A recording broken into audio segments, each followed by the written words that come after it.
Good morning, everybody, and welcome to a grey African dawn where there is a herd of buffalo lying all about us here. They've just kind of lain down after the evening of grazing, and they're now eating and chewing the cud. Dreadful thing when you have to re-chew your supper for breakfast, but you know, if you're a ruminant, that's how it goes in life. My name is James Henry. On camera today we have got David. Hello, David. Hello, James. Again, wonderful to have Dave with us, of course. And on the other walk, yes, I did say walk, that is correct. The walk is going out today. We're very pleased to have our walking camera back. And the inimitable Uncle Stefan Winterboer, the mystic boer, will be taking the first walk of the new season. If you like, he'll be accompanied by Willem Dorenbrach, who's about half the size of the backpack that he has to carry. In the final control today, we've got Rebecca in my ear. I think Kirsten McLennan-Smith is tapping at the keys. And, well, there are various technical people knocking about the place, including Connor. Oh, it's Louise tapping away at the keys. Kirsten seems to be having yet another day off. That's very nice for her. You're on a live safari, in case you're wondering who this fool is yakking away at you. You're on a very live safari. Dawn has just broken here in the northeast corner of South Africa. We're in the iconic Kruger National Park, and we're looking at a herd of buffalo. And the reason we're looking at a herd of buffalo is that we've come into this area, of course. We found the buffalo, which is very nice, but we've come into the area where Karula, the queen of Djuma, a 12-year-old female leopard, has stashed her cubs. Well, she stashed them here not yesterday but the day before, and we're going to attempt to find her and her babies during the course of the morning. They are only almost 3 months old.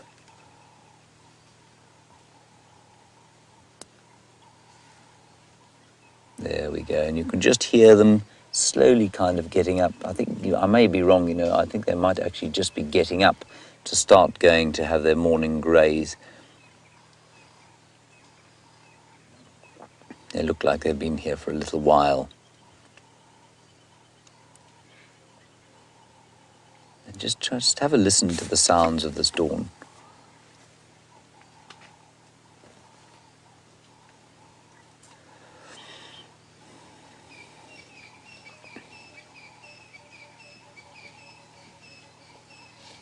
Sure you can hear the shuffling of the buffalo through the bush.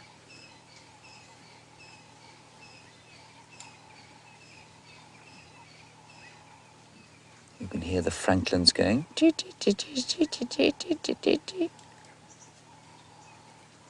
first of the oxpeckers that are going to land on these buffalo and eat off the ticks during the course of the day are starting to come in. They're going tick, tick, tick, tick, tick, tick, tick, tick, tick. Dave, look at this poor old duck next to us. She's got only one horn. Deeply aged buffalo, that one.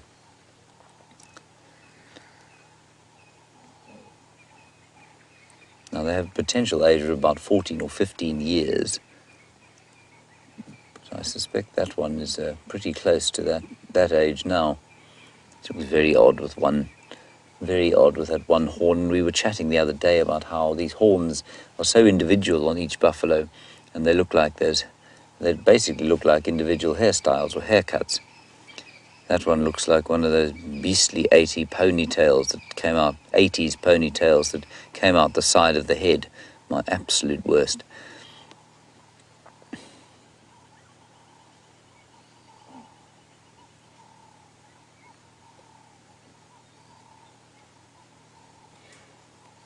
Doves, of course, ubiquitous dawn callers.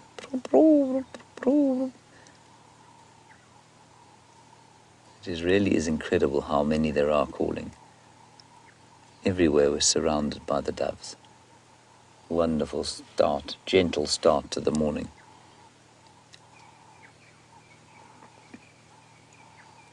So we did get one update from Lucy in South Bend, Indiana. Thank you, Lucy. You were watching the damn cam during the course of the night.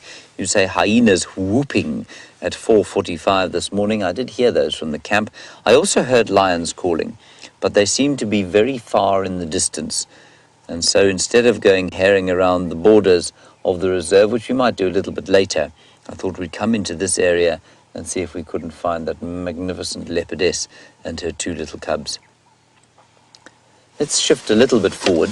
They were last seen about 200 meters, which is about 700 feet down this road, and off to the right-hand side of your screen. So we'll just ease our way in here. They won't want to be around the buffalo too much. So if the buffalo have been around this area for any length of time, the leopards may have moved off.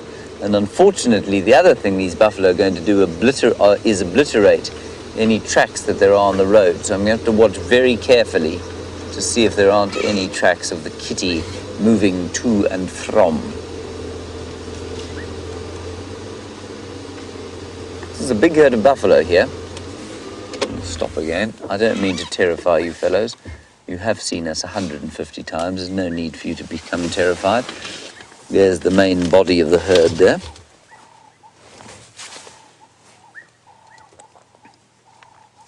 All very interested in us. And you can see the jaws of a lot of them working as they chew the cud.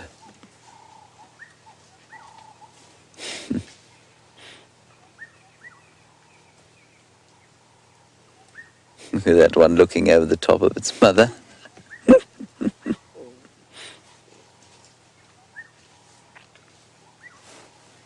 Sorry about the aerial in the way.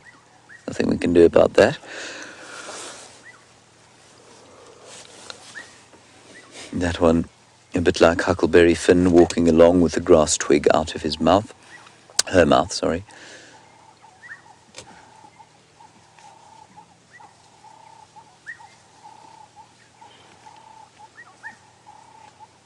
We're very close to a dove now, calling.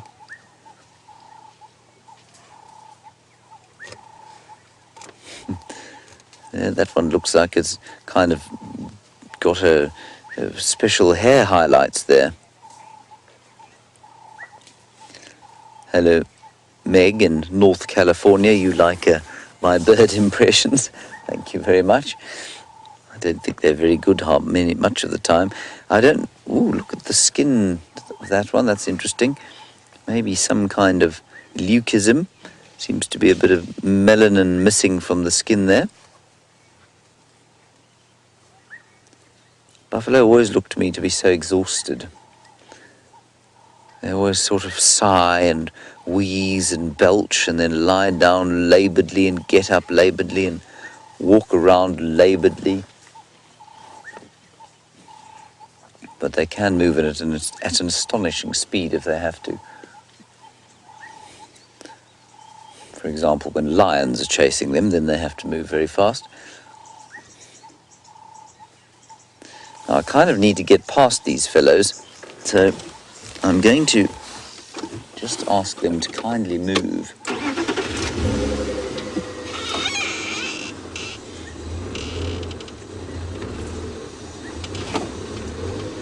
Hello, sorry. Just relax. Easy go. Easy does it. That's it.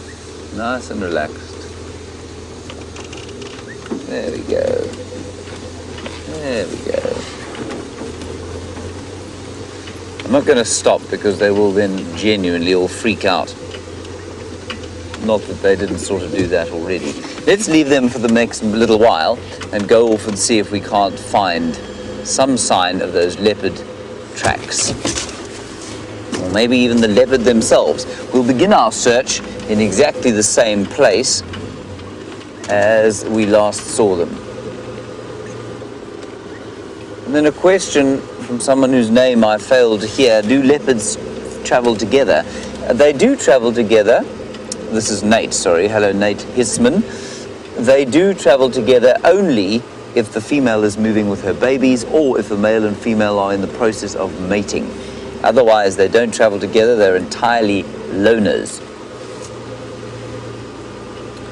Now, I'm going to keep an eye on the road here just to make sure that I don't drive over any tracks and miss Karula and her babies going back across the road. Dave and you will keep an eye out into the bushes to see if you can see the leopard.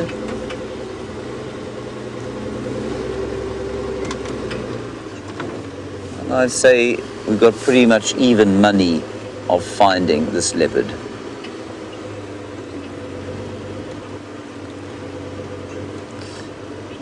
And Diana, you are obviously very lucky. You started watching in November, just about when Scott, I think it was, went to see the Anderson male. Now, the Anderson male is a dominant male leopard to the west, very western edge of our traversing on Arathusa. And Meg, you want to know if he's been seen lately? He's such a big leopard. He is a big leopard. I've never seen him before. He probably weighs about 90 kilograms. That is enormous for a leopard. That's about just over 200 pounds, probably about 220 pounds. Which is huge for a male leopard. And Meg, he has been seen. He was seen yesterday, and he'd killed a baby buffalo. Now that must give you an indication of his incredible size, because a baby buffalo is, a baby buffalo probably weighs in excess of 100 kilograms. He killed that, and he pulled it up a tree, which is unbelievable. So Meg, yeah, he's around, and he's doing very well in the far west. Tingana, of course, is a male leopard in his prime. He's not he's pretty average sized. He's a good sized male leopard, and he's the dominant male in this area, and that's why we don't see Anderson out here. Anderson will keep to himself off to the far west, and you will have Tingana as the dominant male leopard in this area. Now, she was 2 days ago, or not yesterday afternoon, the afternoon before, on a tree over there. It's called a low-felt milkberry, and the babies she stashed somewhere in and around the termite mound on which that tree is situated. Now, we came in twice yesterday to just have a quick look and see if we couldn't find her. We did see one youngster, one cub, briefly, and I'm just going to make sure the radio's up. It is. And then we didn't see the mother, and so we decided to leave the cub, because that's what we have to do. If the cubs are on their own, we won't pursue them. We'll wait for them. We'll only view them with the mother at this stage. So we turned on and came out, and then we came back here to check, and the mother was not here. So that is what we are hopefully going to find now. Mother, perhaps with kill, in tree, and babies playing in the dawn. I am going to drive at this very painfully slow speed to get in here, just in case we miss them lying under a bushel somewhere. I'll keep an eye in the tops of the tree and on the termite mound. We'll just do a brief turn through here.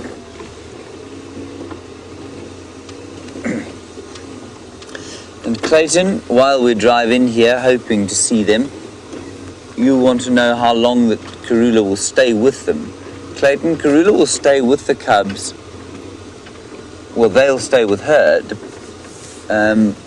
About 18 months if there's a male. We know there's a male cub. Could be up to 2 years, but about 18 months. And between 8 months and 14 months if they're females. Or if there is a female. Because the females, much like with human beings, tend to become independent a lot earlier than the males do. Which is a deeply irksome thing when the aerial keeps catching a piece of stick. Can't do anything about it. Oh, there's a branch that looks like a leopard. This is in fact a branch. So I'm not that hopeful that they're here. I think quite likely that within the last 24 hours that she probably came back here and took them off to wherever else she has been. She will have to go and mark her territory, like I said yesterday, during the course of the sort of weaning stage of her cubs, so she will have to leave them alone every so often.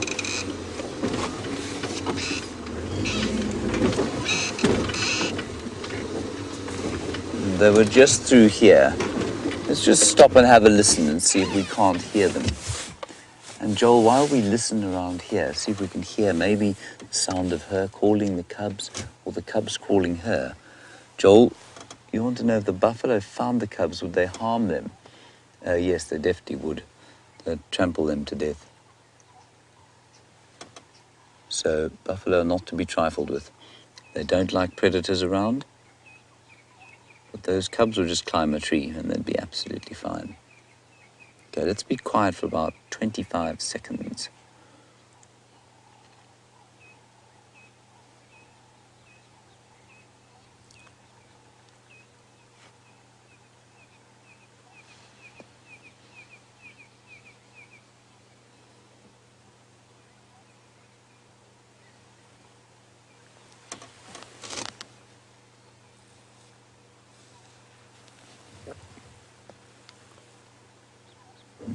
can't hear anything. There's no kind of noise of cubs calling their mums. They make little squealing yelps almost. And she makes a kind of chuffing sound. She goes, meow, meow, meow, meow. Or whoosh, whoosh.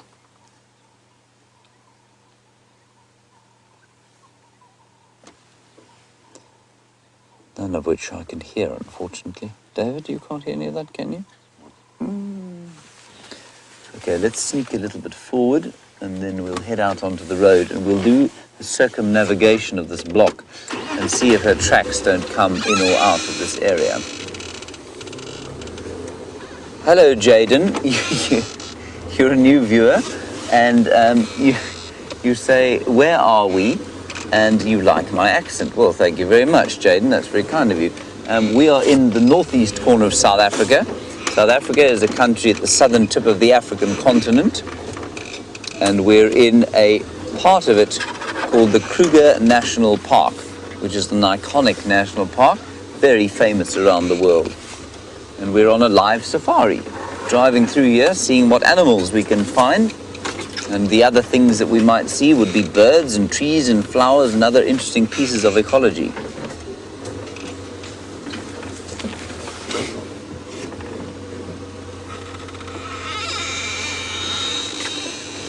I'm just going to stop through here. We're going to have another listen. And then I'm going to just get hold of Aubrey on the radio quickly. That was the clutch, I think. Just talking on the radio about some lions, the Nkuhuma pride, which is the pride we see most to the north of us. I'm not sure we'll be able to see them today, though. Aubrey, come in. What is your route going to be today?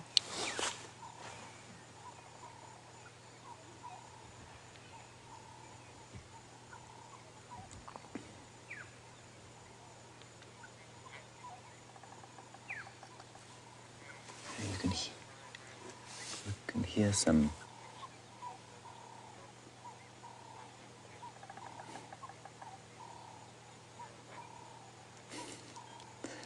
Aubrey's just telling me what he's going to be following. Copy that. There's a large herd of buffalo on Philemon's cut line. Right, we're just going to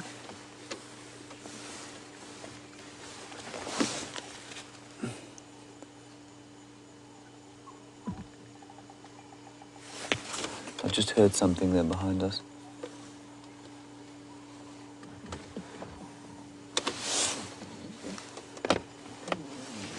Confirm Nuntra.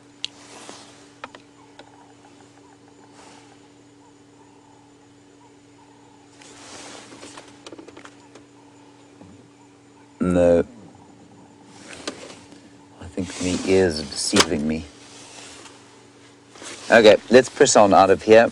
Go and have a look, and we'll just drive around the block and see if we don't find any tracks coming out. If not, then she'll be in here somewhere. Whether we'll find her or not today, I don't know. But what we don't want to be doing is driving around making a huge noise through the bush here.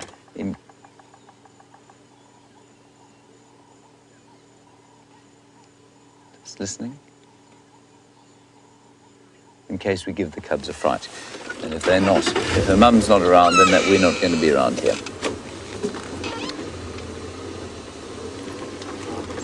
Of course, it's so easy to drive straight past these things.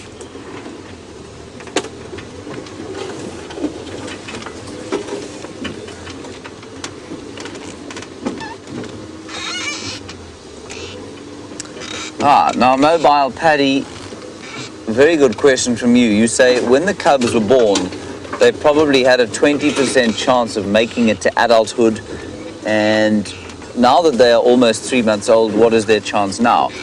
Not that much higher, Mobile Paddy. They're certainly a little bit higher, because now they can defend themselves by climbing trees, etc. But I don't think that you will find that their chances of survival are much higher than they were then. Maybe 25%, maybe 30%, but certainly not much higher than that. They still are threatened by other male leopards in the area, unrelated male leopards, They are still threatened by hyenas and other major predators of the area, and they still, of course, are threatened by the fact that their mother might, at some stage, struggle to feed them. But it is certainly better than when they were born.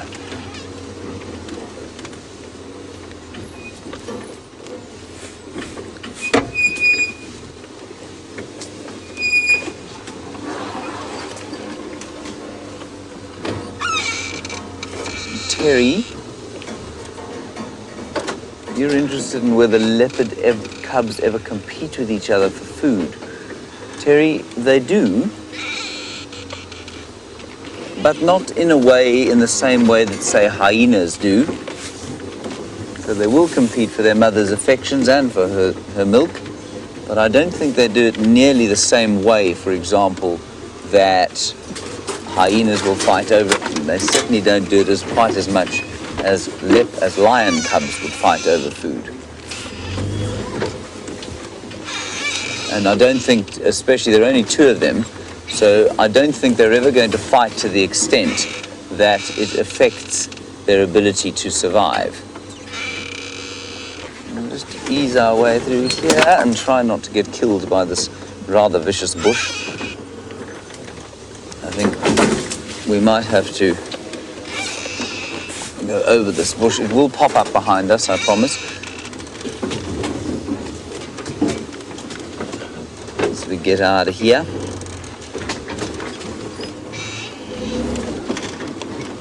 There we go. Right.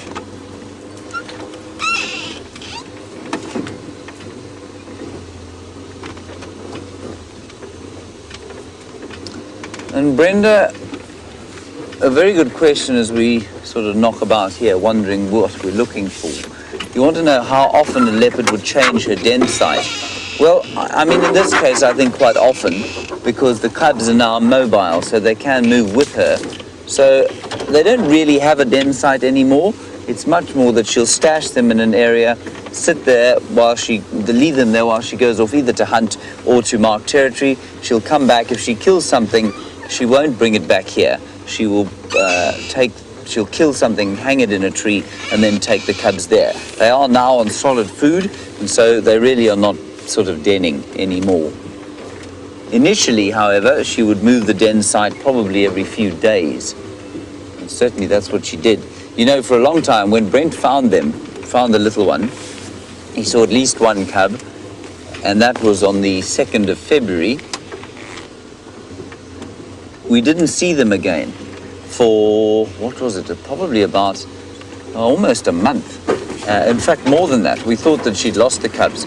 And we'd see her up here around the sort of Juma Dam Cam, and we knew that her tracks were going to the south, and the cubs were stashed well south of the boundary. So she was moving a huge distance, even though her cubs were in a den there. But now she won't be stashing them in a den for too long.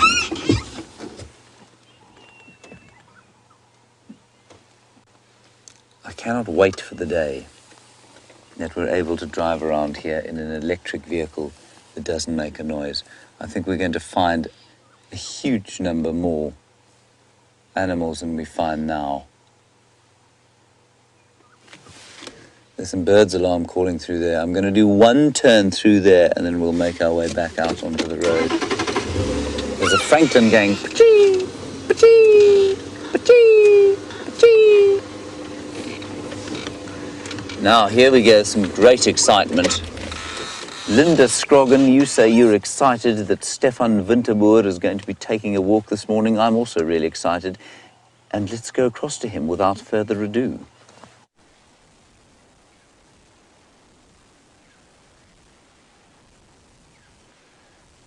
Well, good morning. We've got a surprise for you today, and we've finally managed to get our bushwalk camera and bushwalk system back from its holiday where it was being serviced and put back into shape.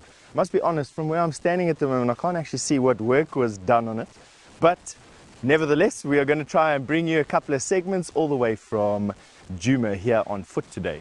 So for those of you who haven't joined us yet on a foot safari, basically what we do is we take a rig, we strap it to VM's back in this particular case, and we walk around in the bush, completely unsupported, completely off grid, completely far away from everything, and we try and explore drainage lines and try and explore areas between blocks that you can't really get to in a car.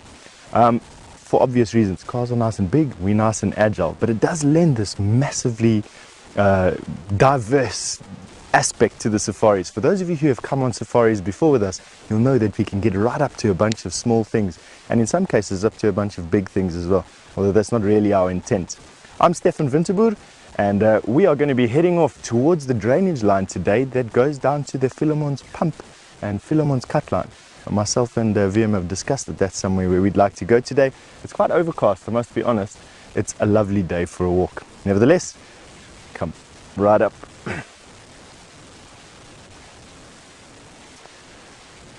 Now,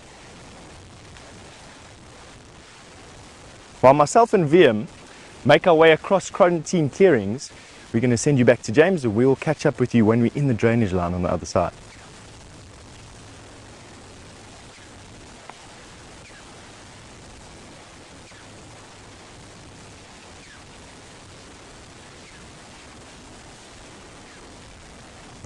So maybe we won't cross back to James just yet. Looks like we've got a gremlin in the system.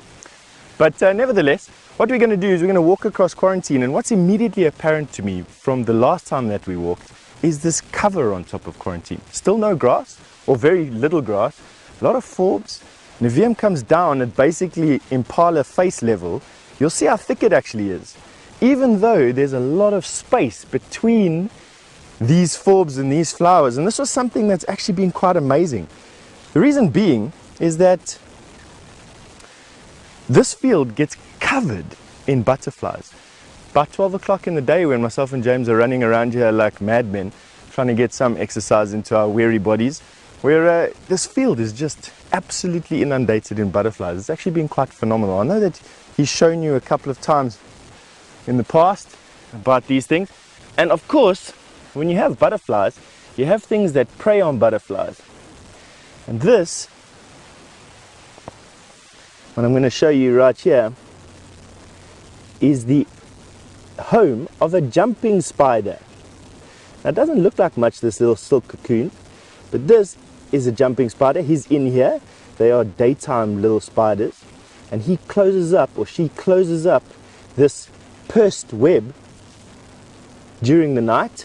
Keeps itself nice and cool, and it's always at the top of these grasses. It's a specific species of jumping spider. They almost all of them make these weird types of pursed nests, and what will happen is that he or she will hunt from the top of this particular grass stem. They love flies, and because they love flies, they're one of my favorite insects on the face of the planet. As you'll come to see as we walk along here, I'm a magnet for flies, and they absolutely irritate me. But that's a jumping spider's home, and we're going to carry on going. I don't want to see here, we've got the flowers of a devil's thorn. Have a look at this beautiful flower inside there.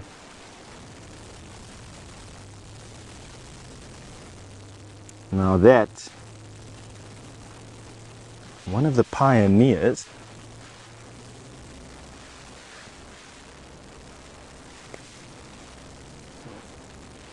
So what I want to show you here is what happens when an insect comes in here to pollinate this. This actually reflects UV from the sun, and it is a landing beacon for an insect. And you can imagine with a flower that looks like that, insect comes along, sees this landing beacon, comes in, and then goes for the nectar and touches, and you can see how the anthers of the plant, even with the slightest pressure, are dusting my finger with some pollen. Now, this is one of the pioneer species of plants. It's the devil thorn. And Jeffrey has asked me, are there any other plants over here that you can grind up for flour, that you can make flour? And there are, Jeffrey. I'm actually just looking for one right here. But not that I can see from where I am, but I definitely, while I'm walking around down here, I'll keep my eye open and I'll show you. But this particular plant, this plant has a saponin in it. And what I mean by saponin is it actually produces a type of soap. This devil's thorn, I'm going to be crushing it up a little bit, and you'll notice that it starts to get very sticky. And this can be used as soap. So this is a very good soapy plant, and you can wash your hair with it, you can wash your clothes with it, you can wash your hands with it. It makes these stringy, ropey, mucusy bits of soap when you really get some of this going into a pot, and you can stir it up in some water, and it actually makes a wonderful soap out here. So even when you think that there's nothing around you, you've got all these interesting things. Let's carry on going. See what else we can pull out of the bush here on top of quarantine for you.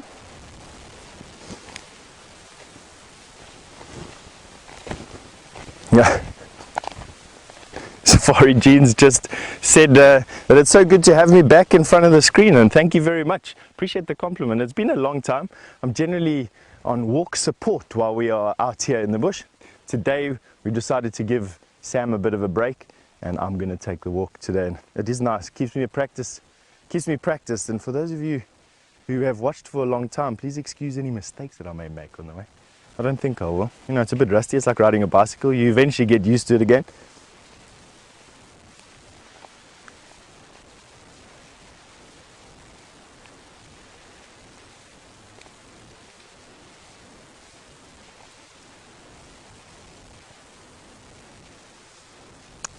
And while we walk through here where some wildebeest spent the night,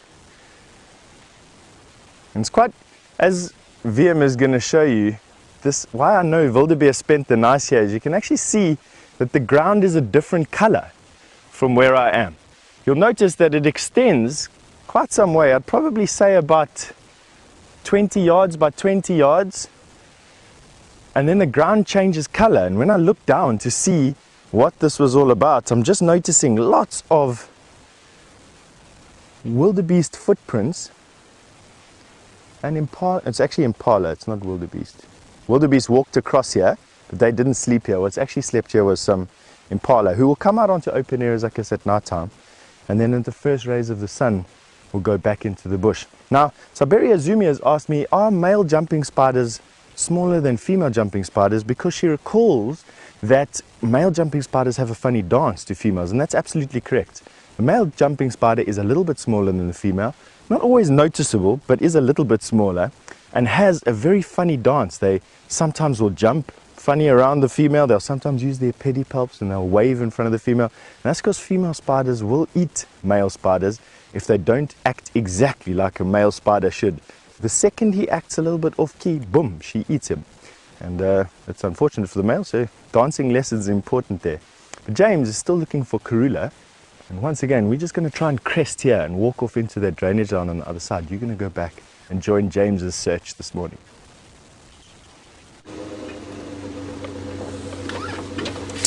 Now, we came out of the block and we drove back along the road, and we just turned off the road here briefly because we heard more bird alarm calling. So the kind of very, well, not tedious, but arduous process of listening and trying to carefully find and move very slowly to find signs of these tracks. A brief whiff of wild dog there, but I don't think that's what was going on. Anyway, no sign of the little leopards yet, but the buffalo did come through this block, and so I suspect that if the leopards were around here, they would have moved off during the course of the night. Anyway, let's keep checking around here. Aubrey is coming from the north, and he says there are some male leopard tracks around here, so that should be quite nice too. I'm always a little bit nervous when there are lots of tracks around in the morning, because so often, you know, when you wake up in the night and the lions are yelling and the leopards are yelling, and updates come in flying in about the activities during the night on the Djuma Dam cam, hyenas and leopards running across the dam wall, buffalo bellowing. You come out here and you find 2 impala and 1 steenbok in 3 hours. I always quite like it when nothing happens during the night, because it almost seems to be greater chance of it happening in the morning. So the Nkuhuma Pride, for those of you who know them, well, and for those of you who don't, they're on Buffelshoek at the moment. Buffelshoek, for those of you who don't know, is a piece of property to the north of us, no fences between us and them, but human property laws dictate that we can't cross that border, but the animals can come and go as they please. And the pride of lions that we normally see is on a dam wall in Buffels Hook, but there are only 4 of them, and there's supposed to be 5 females in that pride. So where the 5th has gone, I don't know. It's anyone's guess. We'll just drive slowly around this block now and see if we can't come up with something to do with leopards or indeed anything else. You see how I skillfully scratched my head there, David, without showing everyone my bald spot? It's taken me a long time to master that technique. Now, a quiet day like this, or not quiet day, a cloudy day like this is often quiet, and it is an excellent opportunity, of course, to spend some time on foot, and I'm very glad that Steph is out there. He has an encyclopedic knowledge of the bush, and especially the little things.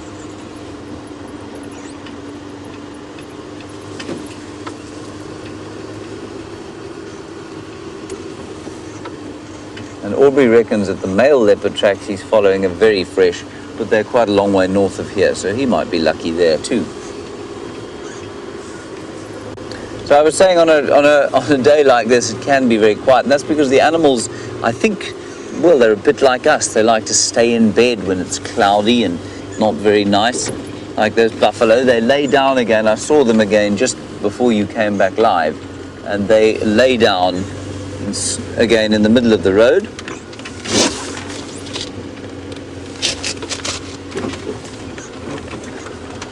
And they also like to stay in the thick bush because it's a good place for them to hide from things that might want to come and eat them.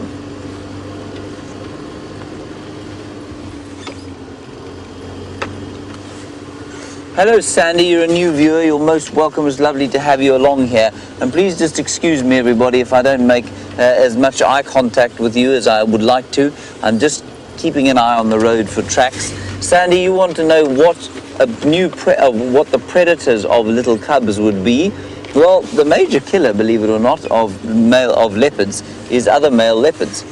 And so infanticide is a major killer of little baby leopards, as are other predators like hyenas and wild dogs, and I don't think a cheetah would have a go, but certainly a lions would. So all the predators, Sandy, will have a go at each other's babies because they see them as competition, and so they will all kill each other's babies if they can get hold of them. So it's not a very kind of honourable, it's not a brotherhood, it's not a very honourable sort of suite of animals, the carnivores. They will certainly try and kill each other's youngsters. I think they're probably beyond this. Well, I mean, they could be also, I suppose, picked up by a very large bird of prey. But if their mother is anywhere around, then a large bird of prey will not go anywhere near them, because a leopardess is a formidable creature. Not many birds around either today, so far.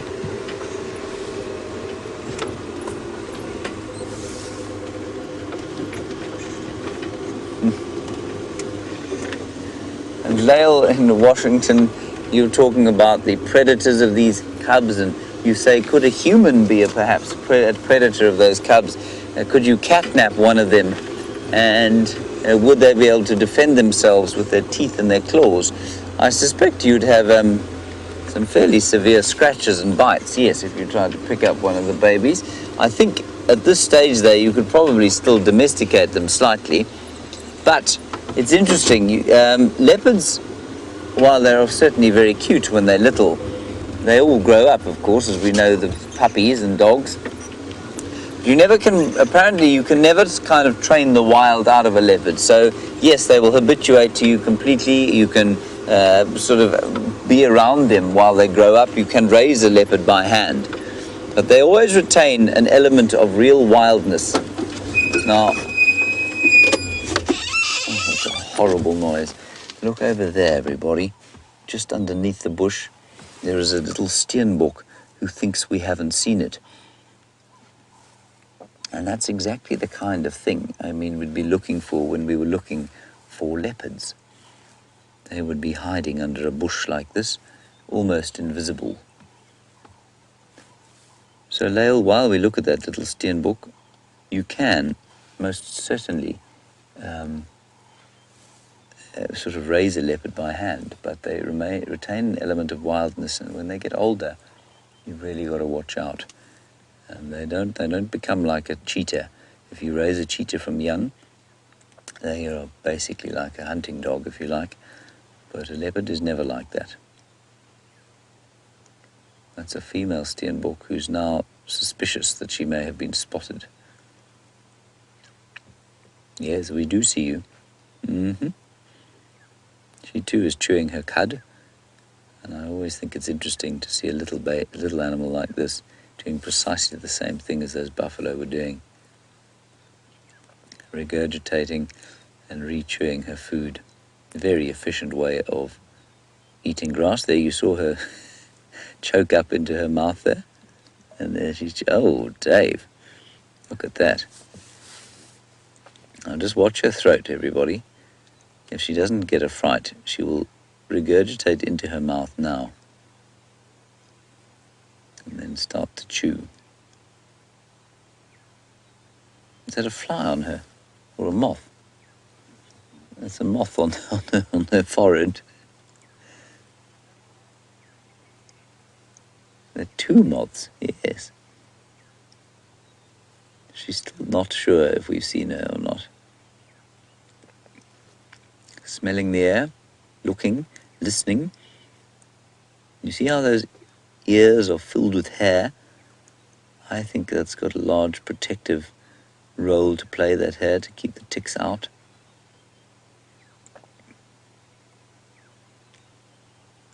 See, they move like little satellite dishes.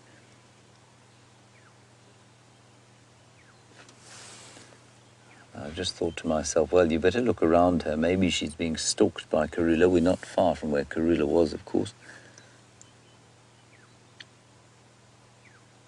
There. Did you see that? That's her throat, moving the cud into her mouth. But she's a bit nervous to chew it at this stage. This is actually wonderful. We don't see them like this. We normally get a very fleeting glimpse of a steenbok before they rush off into the bush.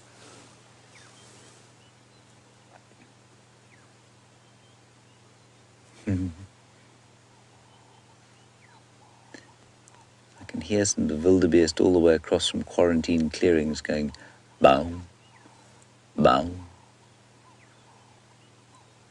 Territorial call, lovely call of the morning.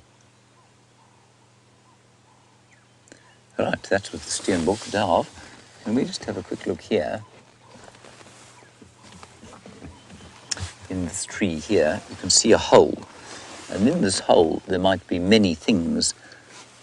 I suspect it was initially drilled by a woodpecker and then possibly used by starlings, pearl-spotted owls. I think we found a pearl-spotted owl's nest yesterday, actually. I'm just listening to the radio quickly. And also bush babies could live there.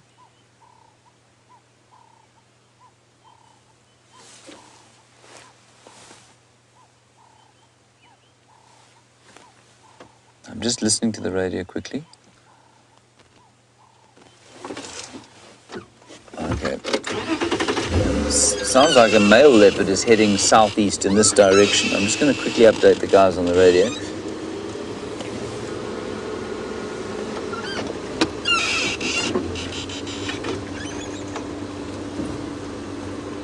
Those wildebeest were also making a noise around quarantine, and I wonder if they hadn't spotted a leopard.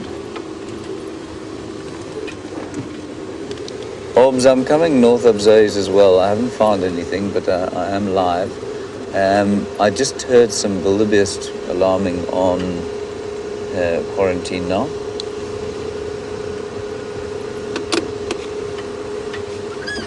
So just to give you an idea of what's going on here, I know that there are a few new viewers, which is wonderful. We are obviously on a game reserve where there are commercial safari operations going, and there are two other guys driving around, Aubrey and Taxon. And Aubrey is to the north of us, Tax is to the south of us. And Aubrey picked up tracks of a male leopard going off towards the area where you saw Steph just now, looking at the flowers. Now, Steph is in no danger at all, but it would be very nice to see the leopard that they found. And Galactics, your answer is about to be answered for you live. You want to know if this is live? Galactics, this is very, very live and unedited. Completely unedited. So any mistakes I make, you will see. Any odd things in focus, you will notice.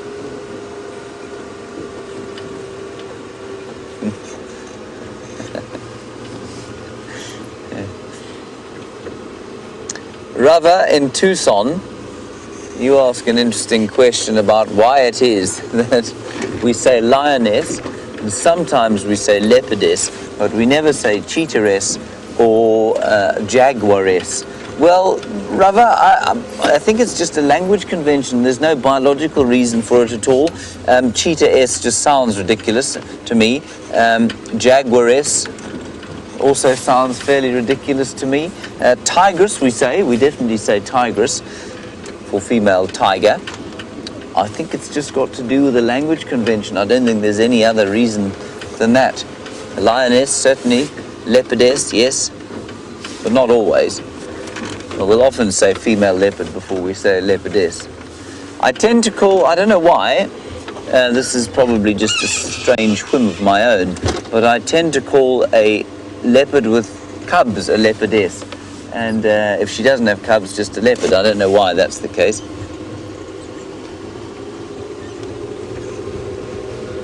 So we're still going to just loop around this area and see if we can't pick up some tracks and whatever else we can find. There were some elephant tracks around here yesterday, but I haven't seen elephants now for 2 days.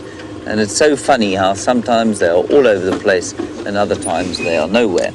Let's just look out over to the east there, Dave, and you can get an idea of this sort of misty morning that's blown in.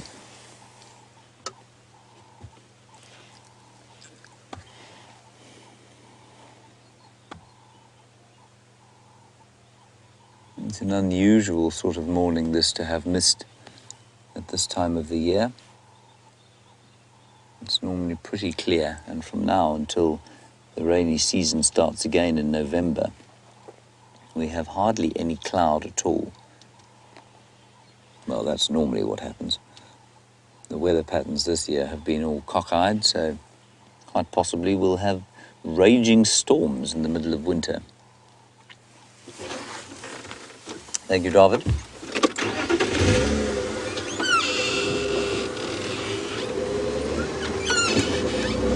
Let's move a little bit faster.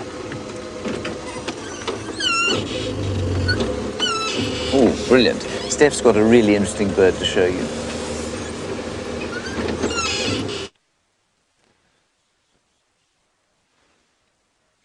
Alright, so myself and VM have made it now to one of the 2 drainage lines that feed Philemon's Dip.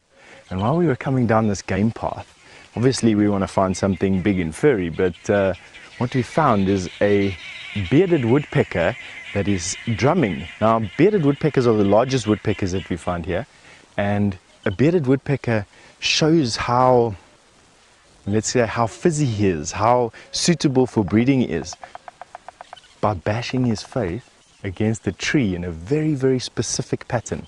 Now, every bearded woodpecker has their own tune, so to say. It sounds similar to us, but every single bearded woodpecker has their own tune. What we're going to try and do is show you this bearded woodpecker on his drum, as they like to call it. Now, we're going to get a bit closer.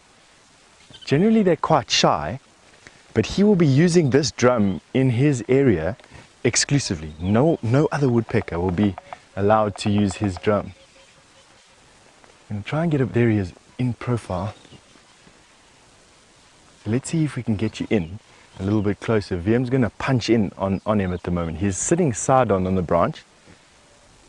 And basically what he's doing is he's showing females in the area how clever he is at choosing a suitable drum. Must be loud, obviously resonate quite well. There we go. And also at his vigor, at his manliness. So I'm going to keep quiet just for a little bit and see if he's going to... There we go. Did you get that? Let's see if we can get it again for you.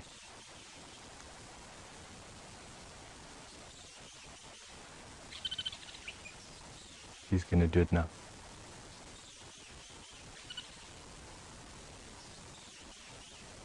As I said, the largest of the woodpeckers. Isn't that fascinating? Now, I don't know if woodpeckers in your areas did. I know woodpeckers in the New World in the Americas are quite common. It sounds like we've got an answering woodpecker from close by. And if VM pans out, we've got another dead tree in the distance over there. Let's see if it gets answered. No, looks like his challenger has been scared off. I must be honest, this is a pretty impressive drum. We heard it from, here he goes again. We heard him drumming from probably 300 or 400 yards out. And I mean, we'd be walking and we're talking as we're going along as well. So back to just the bearded woodpecker. Bearded woodpecker, largest woodpecker that we have here in the area. We have, I think, 5 if my memory serves me correctly. But he's the only one of the woodpeckers that drums like this. And he drums for 2 reasons. Well, one reason actually, it's just for the ladies. But he drums to show them 2 things. His suitability as a mate, and in how he chooses his drum, and how vigorous he can drum, how elaborate his call is. And it's just testimony to how fascinating birds are that they can do this. And how men of all animals, men of all species, all do the same type of posturing. And it comes down to anything, even insects do it. All right, so we're going to carry on. We are hugging the drainage line. And we're going to carry on walking down this drainage line. We're walking on the left-hand side of the drainage line, if it makes any sense to you. Left-hand side of the drainage line on the down, sort of down slope. William in Oregon has asked me about hummingbirds. And William, yes, we do have a type of hummingbird out here called the sunbird. So we don't, hummingbirds and sunbirds, they share a similar niche. But we don't have any hummingbirds in the southern hemisphere, not that I know of. The closest that hummingbirds occur is in Ecuador, Chile area, and then north of there to where you are. I'm gathering you somewhere well, obviously in Oregon, which is in North America. Hey? And yes, you will have some hummingbirds there. You don't have them here. We will try and show you a sunbird though. And while we go and have a look for A, hummingbird to show you, and B, something in this drainage line, we're going to go and cross back to James. As far as I understand, he's still busy looking for Karula.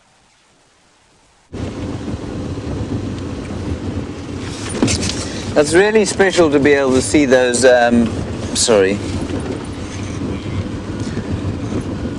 The radio goes crazy this time of the morning because everyone gets going, and so they all need an update on what's happened during the night, and then they all talk to each other and say hello, so it can be quite distracting.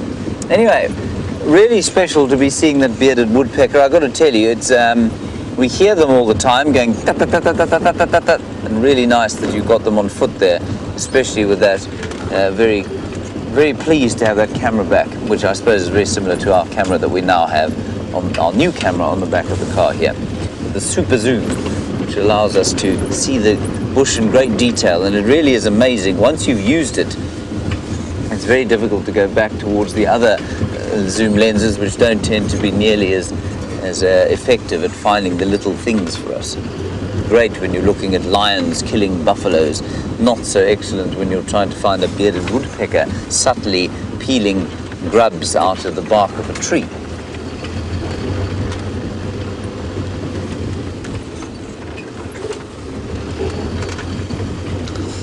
I haven't seen another mammal since I last saw you. I haven't seen a bird either. I've seen a couple of trees, lots of trees around the place, but it's not a great deal in the way of mammals and birds. What we're going to do is head towards Treehouse Dam. Yesterday, oh, there's a bird, Dave. Let's quickly do it before it flies off. We're going to head towards Treehouse Dam because there was a young female warthog around, and she was very badly injured, and I wondered, we're just going to check and see if she hasn't perhaps met her demise at the teeth and claws of Karula. That is a starling. Is that super zoomed, Dave? Is that as far in as we can get? Oh, well, there we go. That is, I can't see a yellow eye there, but I can see the tail is short. So it's either a Cape glossy starling.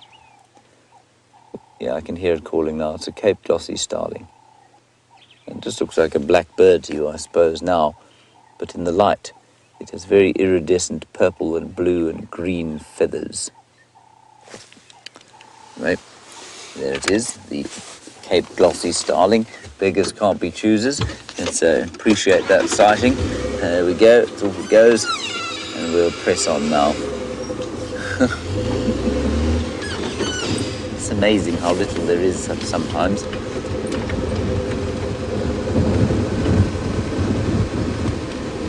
Fear not, we will find things of interest at some stage.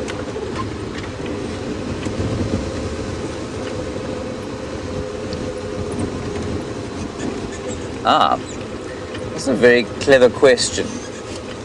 Jennifer from San Francisco, a lovely one from you about why or what makes an animal hide versus stay out in the open and try and spot predators. And the simple answer to that, Jennifer, is size. When you're below a certain size, and that size tends to be sort of bushbuck sized, that is just smaller than an impala. If you don't know what an impala is, we'll hopefully see one of those. We should definitely see one of those. But smaller than that, animals tend to occur singly or in little pairs or in very small groups, and their strategy for getting away from predators is hiding. So steenbok and duiker and bushbuck and things like the sharps, grijsbok and dik and klipspringer, two of things we don't get here, will hide from predators. But once you get larger than them, then what happens is that it becomes more effective to be in a big group, and when you're obviously in a big group, you're more obvious, and so you go into the open areas to try and see your predators rather than hide from them. So it's just got to do with size. The smaller the antelope, the more likely it is to hide away. And it goes along with herding behavior.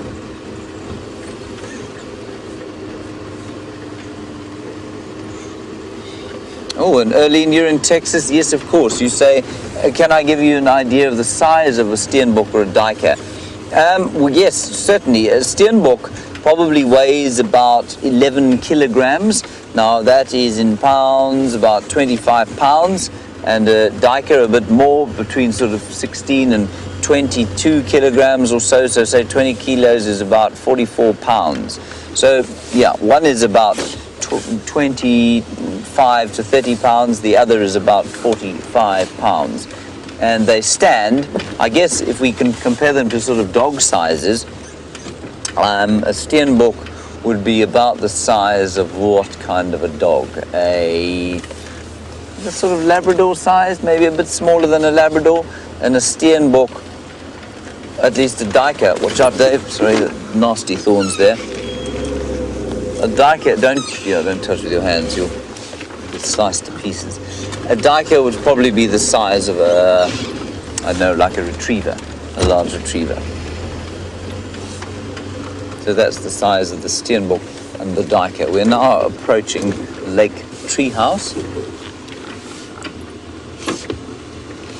where, as has been the case at Lake Treehouse the last 7 or 8 times I've been here, nothing is going on.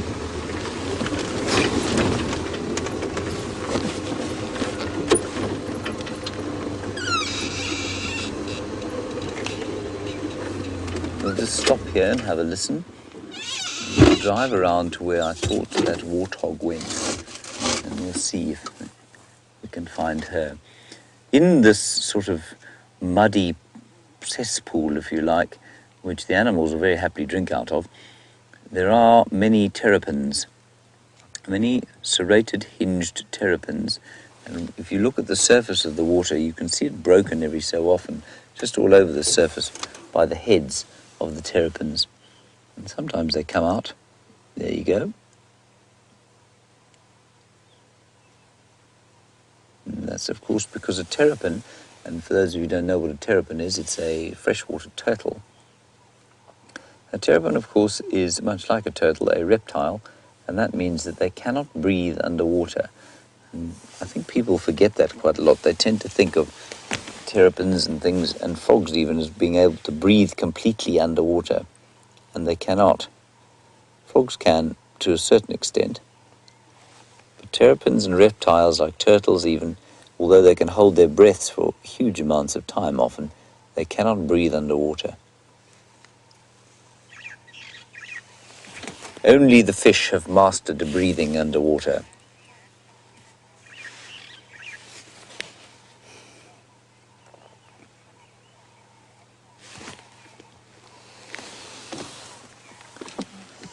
Georgianne in Illinois, you're worried about the cars and the noise that they make, and would the animals not run away? Yes, absolutely. Initially, they will certainly run away from us, but they become habituated. They become used to the vehicles. They become used to the fact that the vehicles mean them no harm. Dave, there's some arrow-marked babblers in the bushes in front of us, and we seldom get a good view of them. If you can super zoom that bird, that would be fantastic. You see them there. They're kind of hiding in there, yeah. We'll try and draw them out.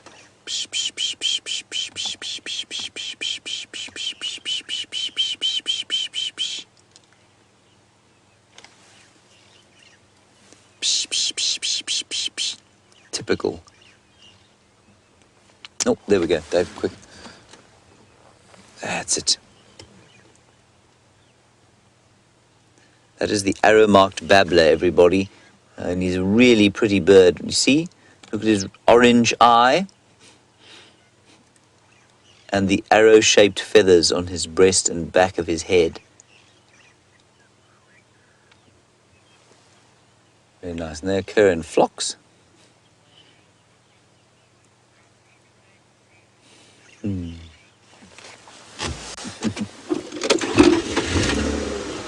And Elaine Cole in Kentucky, a lovely question from you about the birds in the rain. Do they stay out in the open? Well, they don't really have a choice, Elaine.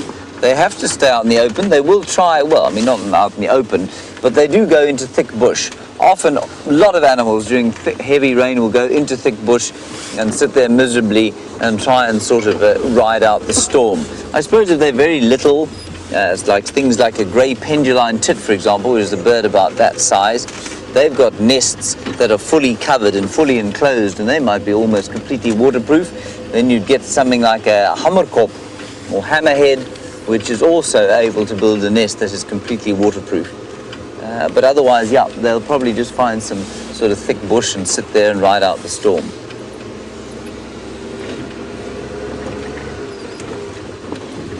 There are two go-away birds. They always seem to me to have such a look of surprise on their faces.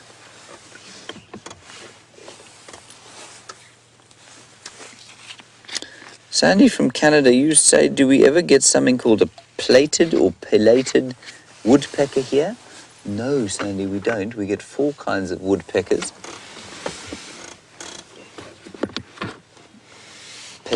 Piloted woodpecker. No, Sandy, we don't get anything like that, and I'd love to know what it is. The woodpeckers we get here are the bearded, like you've just seen, the cardinal, the bennets, and the golden-tailed. And the pilated woodpecker doesn't even occur in South Africa, Sandy. That is the grey go-away bird, everyone. So named for its call. Quack, it says.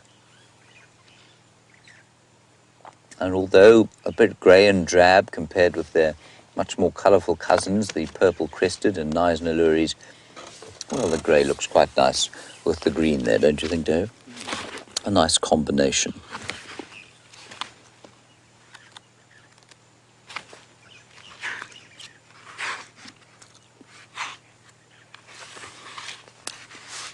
Right, Steph has apparently found something interesting to show you. Let's go and have a look what that something is.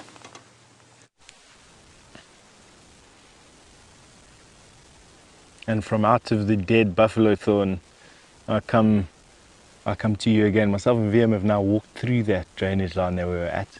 It seems dead quiet, this part of the reserve this morning. It's crazy. I mean, I heard you've just been doing some interesting birds with James around Treehouse.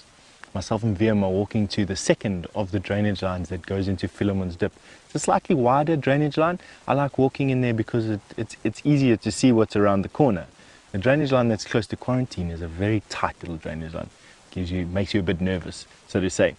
We got something here that was quite interesting, caught our eye from quite far away behind this bush, and the reason for that is that it's a bright white color. Now, white in the bush is usually used as a type of flash, as a type of flash coloration, a following mechanism. You've all seen those impala that bound away and lift their tails, and they've got some white underneath their bums, same as kudu. So this caught our eye. Obviously, it's an anomaly, and it's the shell of a tortoise. And what's happened is, I think this poor tortoise, and here we go, here's a crime scene here. Sorry, VM, I've only just noticed it now. But you can see a bit of this tortoise's shell that, VM, that you're busy having a look at there. That's actually the tortoise's scale. And for those of you who don't know how thick it is, that's it there. Have a look at that. That's what a tortoise shell looks like. And this is actually its skin. Can you believe it? Its skin, and it's, for lack of a better word, I suppose, connective tissue, the muscle. Put my rifle down over here, just so that it's out of the way. And what's happened over here is, evidently this tortoise has died. I'm still trying to figure out what. Those are its leg bones. And there's a tiny shoulder blade. All out of proportion to the actual size of this tortoise. Now let me take the evidence over here and put it down here. Fetch the tortoise. Now tortoises, I'm just busy looking to see if I can see what's killed this tortoise, and I must say I can't actually see any teeth marks on it. So it doesn't look like it was bitten by a lion or a hyena. It doesn't look like it was pecked by a bird. Something like a ground hornbill also eats tortoises. And I can only imagine that this tortoise either succumbed to the heat. It's been very hot this year, very hot and very dry, and tortoises can, believe it or not, even though they're desert specialists, can dehydrate and die, or it was caught in a fire. So it doesn't look scorched. But in any case, the mystery continues. Tortoises will die.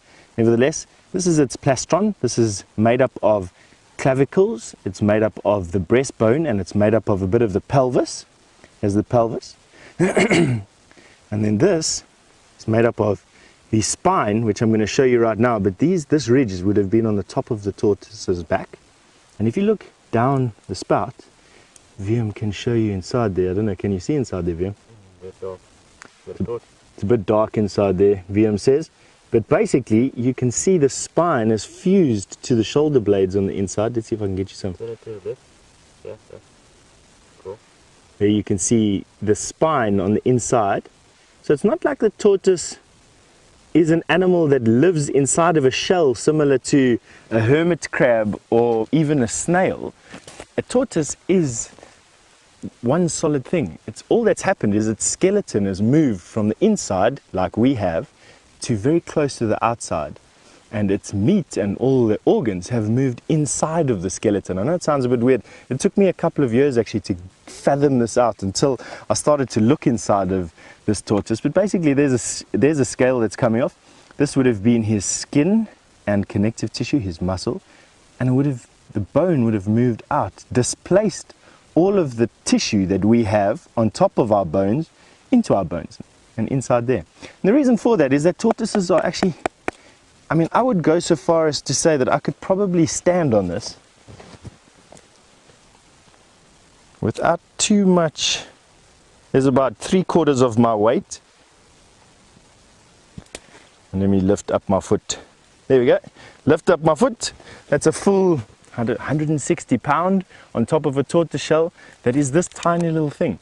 You can see that they can take an enormous amount of pressure, and that's obviously to help them from being preyed upon by things like lion and hyena. They do still die by them, but generally not. And we can have a look here. It's only just starting to dry out and pull apart. You can see here it's made up of a bunch of plates, and it's just starting to dry out. The bone is starting to dry out. over the course of the next couple of months, I'm sure this will then break up into all its constituent parts and then be spread out over the bush here. Mice and shrews will come and chew on the bone, get for calcium, and so it will become part of the cycle again. Anyway, that's good. I think that's tortoiseshell done. Let's carry on going.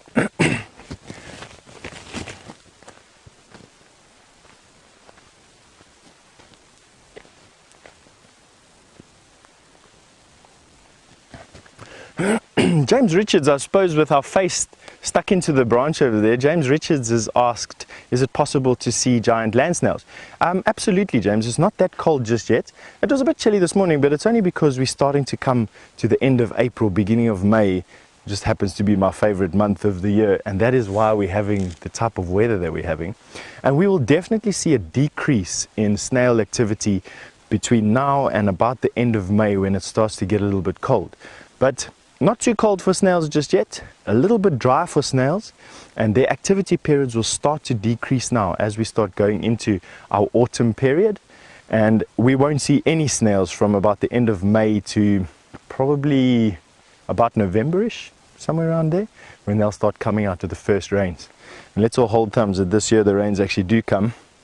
I can guarantee you that we're going to be in for an exciting couple of months as the effects of a summer with no rain start to become more and more apparent as we push deeper into the dry season. But nevertheless, that's the cycle of things out here. Wet must follow dry, and dry must follow wet. These stumps always fascinate me, you know. It's a dead stump of a zebra wood, and it's named zebra wood because of this very interesting wood that it has. The heartwood of this tree is pitch black, and then where the cambium layers were is white. So it gives this tree, when you cut it like this, it gives this tree an interesting striped white and black, as you can see over there. And is one of the hardest trees out here, this part. I mean, this is you can hear there, very hard. This, in actual fact, this heartwood here is actually so dense that it doesn't actually even float in water. But this is less dense, and this does float in water. So you can take shavings and slivers of this wood and put it into a glass of water, and this will sink and this will float. And chefs love this wood. They love it because this softer wood gives a nice bright hot flame, and this harder wood takes a little bit longer to set alight, but it gives a more consistent warm flame. And so chefs, cooks out here definitely always keep a piece of this zebra wood in their pantries to use on fires and to use when they're cooking. And that's one of my favorites when I'm busy cooking in the bush. I'll quite often harvest some of this. And Paul, while we're talking about the drought, Paul in Los Angeles has wanted to know what my opinion is on the effect of the drought on the ecology over here. Paul, it's a good question, that, because for me it sounds like we're trying to come to a conclusion about the drought will have X effect and it will come to a point, and I'm of the opinion that droughts and floods follow this constant cycle, and that everything is in equilibrium out here, and that just as we had floods 2012, we had hectic floods here in this part of the world, you need to have drought that follow that. It's a way that Mother Nature sort of just weeds out the weak, forces the strong to adapt and survive, and just basically keeps everything going over here. So the effect that I'm expecting to see is I'm expecting to see a reduction in ruminants, in herbivores. I'm expecting to see a reduction in grass and grass cover. I'm expecting to see some of the woody species of plants die back, and for open areas to once again re-establish themselves. Don't forget, the more rain we have out here, the thicker the bush gets, and animals disperse, and so they have very little net effect in a confined area. In the drought, everything starts to congregate on these areas of thick vegetation, denude the vegetation, and areas that don't have a lot of water have time then to relax and time then to recoup and repair themselves. Something that's way over my understanding, I must be honest with you, is the macro effect of drought in the positive sense on an environment like this. Obviously, for people who are sedentary, drought is catastrophic. For animals that have the choice to migrate from one place to another, not so bad. But yes, we definitely will start seeing a reduction in everything. All right. Just busy listening.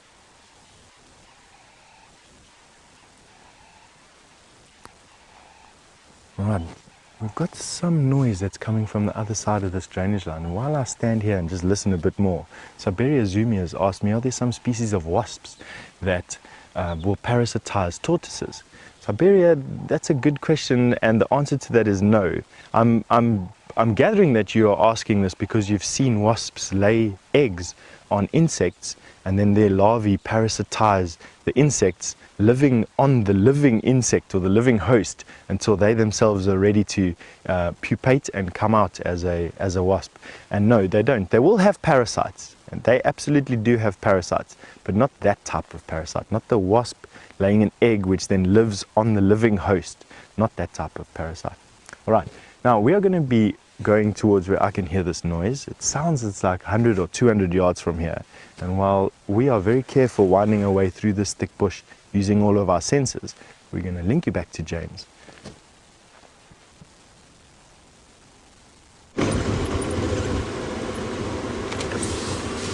So we've come now down to the very southern boundary. We have found nothing since we last saw you, and we're going to go and check if there isn't anything on Arathusa at the moment. We'll get an update as soon as we get close enough to talk to them, and then we'll decide from there. The tracks, it would seem, the male leopard that Aubrey was tracking over here seem to have crossed west onto Arathusa, so we might be lucky and pick him up there. Aubrey unfortunately can't go to Arathusa. He'll probably go north towards the lions at Buffel's Hook. So this, while we look up and down the road here, which is a sort of convenient boundary between the territories of Shadow and Karula, let me just get a quick update on the radio.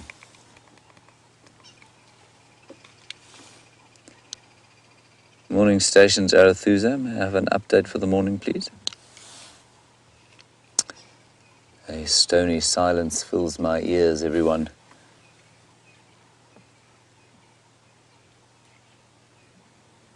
Isn't it lovely to be silent every so often? Oh, so peaceful. Right, on we go. Come on, old car.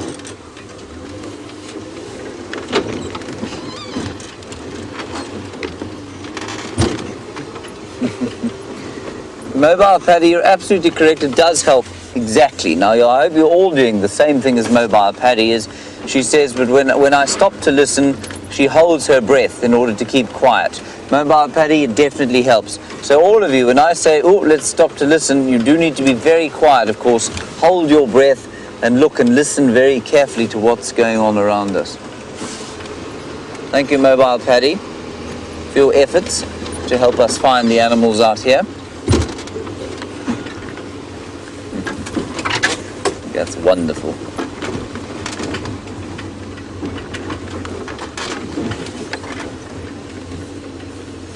Well, now, Shannon, you've asked a question that I think is quite difficult to answer, and I'm not sure that there is an answer to it. You want to know, how do male leopards know? Sorry, there's some quite interesting snake tracks on the ground. It would be very nice to see this. They are the tracks of a puff adder.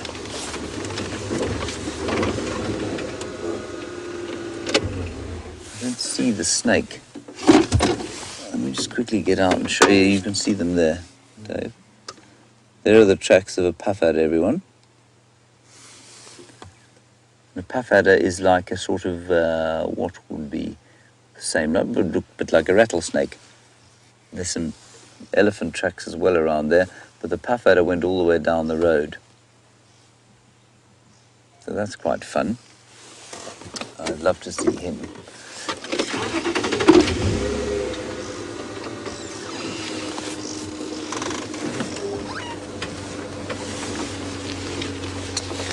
Now, Sandy, you were worried about snakes and wondering what kind of snakes there are out here and are they a danger to the other animals. Sandy, they aren't, you know. I mean, yes, of course, every so often an animal gets bitten by a snake. We think that Quatile met her end because she was bitten by a snake. She was a female leopard we used to see every so often just south of this area. And Sandy, the chances of being bitten by a snake out here, of course, are smaller than the chances of being hit by lightning. And the chances of being hit by lightning are extremely small indeed. So I don't think the animals have trouble at all with snakes. I mean, yes, every so often, but I mean, there are far greater things for them to be worrying about. Remember also, Sandy, that the animals out here are normally very fast. And what that means is that they're able to avoid getting hold of, or they're able to avoid being bitten by snakes. So I've seen leopards fighting with black mambas before, and they'll toy with them. Black mambas are a terrifying snake. Oh, sorry, Shannon, yes, you were interested in how it is that a male leopard knows which his cubs are, and therefore not to kill them. I think some of the time he doesn't, and I think quite a lot of the time he knows because of the female and the fact that she's in his territory. I wonder if there isn't a smell. They may well pick up on some kind of smell that is familiar to them. They might be able to pick it up. I'm just trying to get an update on the radio. It's crackling in my ear. Some days the radio really does go crazy. Fortunately not with anything useful. Oh, let's go across to Steph. He's got a mammal.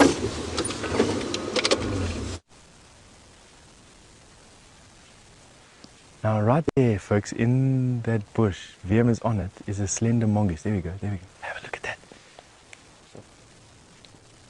That's okay. That was a slender mongoose. We just tried to get it for you. It's very rare to see that type of mongoose.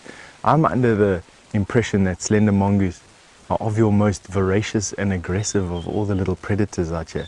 And the reason why we found that particular mongoose is because we chased the duiker out of this drainage line here. And as he ran up on the side of the hill, this mongoose gave chase to the duiker. Now they're probably about, the duiker is probably about 100 times bigger than what the mongoose is.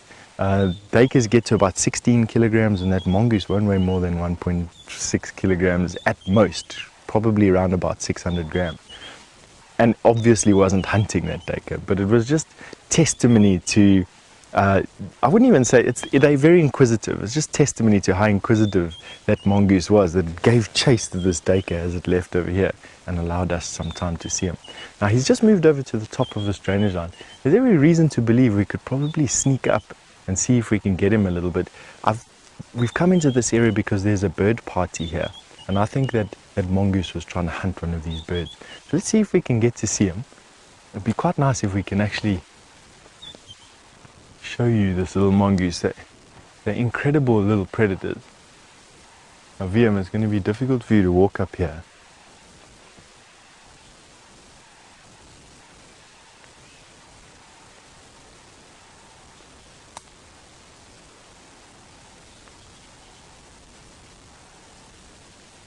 So Jen has asked, while we look for the slender mongoose, Jen has asked, what's happened to all the dwarf mongoose? Do they stay underground when it gets cold like this? And Jen, they do. They don't come out on days like this until 10, 11 o'clock in the morning. If you know where they went to bed last night, you can go and watch them. They usually suntan and groom one another this time of the day, but definitely not foraging. Now I'm going to try and get VM up here. It's going to be a bit shaky for you. You want a hand, bud?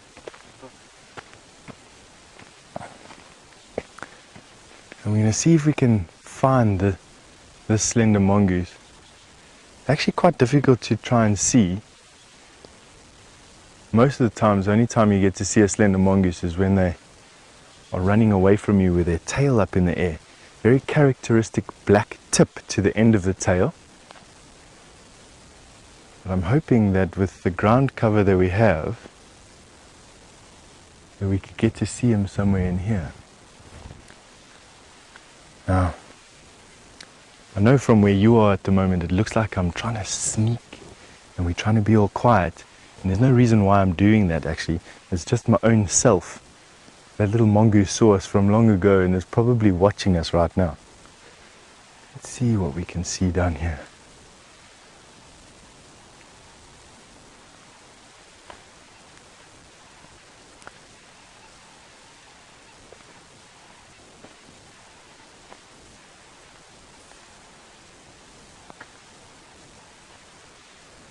Now with VM concentrating on my back while I'm busy snooping around over here, Megan in Ottawa has asked me what essential equipment do we need, because this is the first time that Megan's joining us for this bushwalk. And so welcome to the bushwalk, Megan. Megan, it's a good question that I think for trails guides like myself, it's very different. People have different needs. People want to take different things. For me, an essential is a backpack, which is what you can see I have over here. Inside the backpack, I have a first aid kit that is purpose built for weight saving, of course, and also for trails, so things that we're most likely to encounter here. I have a lot of water. I have a few snacks. I have a little bag of, I call them my toys that I like to play with out here. It's got a Leatherman and a knife and some matches and a bit of thread and a needle. I have binoculars. This is a key feature of any trails guide. My belt, bunch of paraphernalia. On my feet is some robust shoes. These are leather shoes, and I use leather shoes because thorns don't go through them. I use a flat sole because they make less noise, and I don't like tread on the bottom of my shoes because it doesn't leave a track. And then I have these things. These are called gaiters.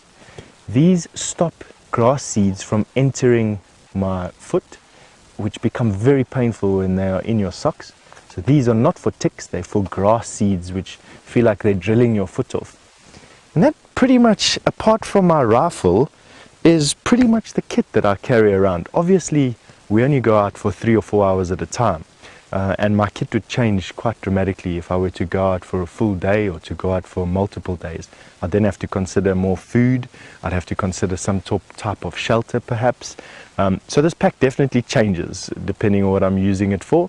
And I've gone on up to 5-day hikes with just this backpack on. So definitely thinking about how you pack is important.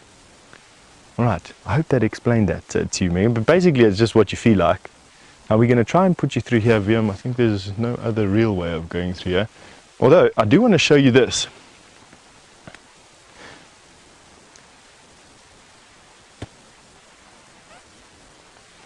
So Sandy has noticed that I'm carrying a rifle. Now, I'm the only one of the team that does carry the rifle.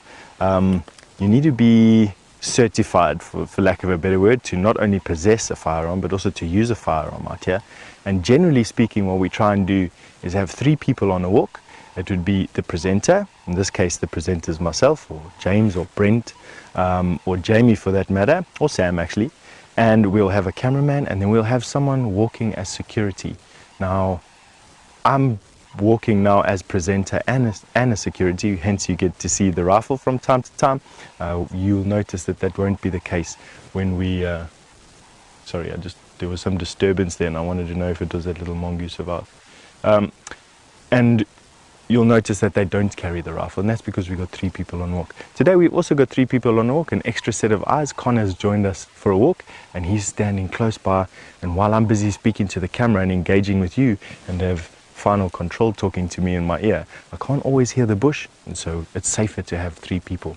But yes, rifle, answer your question, the rifle is literally just a piece of safety equipment that we carry with us. It's not a weapon that we choose to use. In actual fact, in all 17 years that I've been working in the bush, I've only had to use it 3 times, and I've got way over 10,000 hours logged in the bush on foot. So as you can see, it's not something that we use a lot. We don't carry stun guns, we don't carry darts. The reason for that is if you get yourself into a situation, life-threatening situation, where the use of force to get yourself out of that situation is required, a stun gun or a dart carrying some other type of tranquilizer just doesn't work fast enough for that. But it's very rare, a couple of cases a year across Africa, and the it's almost a negligible point. In some countries, just because of the safety risk associated to rifles, they've actually stopped using rifles completely. Botswana, and in some cases in Kenya, in some places in Kenya and Zambia, they don't even allow rifles on walk. Me personally, I've seen too much to warrant me not having one. I'd rather have one than not have one on walk. But like I said, it's just really just like my binoculars, a piece of kit that we use. What I want to show you over here is this tree. This is a gardenia, and one of the biggest gardenias that I've seen on Djuma. I know it's a gardenia because of this triangular branch arrangement, which I'll ask VM to see. You can see the triangular, when looking down the stick, down the barrel, you get to see 1, 2, 3 branches. 1, 2, 3 branches with their leaflets or leaves coming out of these tufts or nodes. Now, what's nice about this tree is that it gets a white flower that, when it's pollinated, turns yellow with the most beautiful smell to it that you can imagine. Gardenias are not uncommon around the world, and as far as I know, gardenias in total all have a nice smell. And this is the gardenia tree that grows in this part of South Africa, and one of the biggest ones. In actual fact, it is the biggest one that I've seen in Djuma, and remarkable because of its size. Quite nice. All right, let's try and squeeze through here. I think the best is going to be to try and go through there, because here we have a black monkey thorn that will pull your arm off if you get stuck in it. The thorns on them are quite vicious. What I'll do is I'll show you what I was meaning. One of the things that we do out here is we know the trees around here, and why I didn't want to let VM come down this path rather than the path that we've just used is I know that this tree has the most viciously hooked thorns, as he'll show you there now. And these trees grab you, they grab you on your skin, and they don't let go. They are quite painful to extricate yourself from. And this tree has evolved these hooked thorns as a defense mechanism to stop browsers from browsing their leaves. So it's a type of acacia, the black monkey orange, and the hooked thorns that you can see here with my finger stop a browser from grabbing an entire stick with their lips and stripping all the leaves off. As you can imagine, if I were to do that with my fingers, imagine this is my mouth, and try and strip these leaves off, it starts to hook, and it won't allow me to do that. And so it forces animals to pick gently leaves, and even that is difficult, as you can see. So this is one of the tree's defense mechanisms for stopping browsers like kudu and giraffe from stripping leaves deeper in the tree. Allows the tree not to waste energy making leaves the whole time. Now, while we carry on down here, James has something interesting to show you, I'm sure.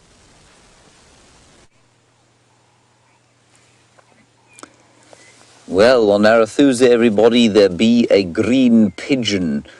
In fact, a whole flock of green pigeons. We'll just look at the one there, and you can see that its most notable feature is, in fact, that it is green. There goes the call of the pearl-spotted owl. It's very nice. But the green pigeon, of course, does not have green feathers. So despite the fact that it looks green, it is not in fact green. It is in fact got barbs of blue and yellow that combined together. Of course, you'll remember this from nursery school art classes or kindergarten art classes. We know that blue and yellow make, Dave? Green. Correct, green, well done. The only birds that have green, actually pigment, are the lories. Now remember, we saw that grey lory or the grey go-away bird. That birds, or fairly drab birds, very colourful relatives, have got green pigment, and they're some of the only birds in the whole world that have green pigment. And I shall quickly show you a picture of some of them. Once we've looked at the green pigeons, who are heading for a lean time, poor green pigeons. They are frugivores, largely.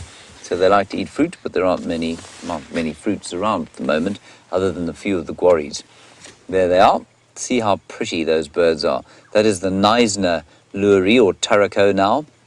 And there, that one we do find on the rivers, the purple-crested, we do find on the rivers here in the Sabi Sands, but nothing up here. It's a bit dry where we are in Njuma. Aren't they pretty?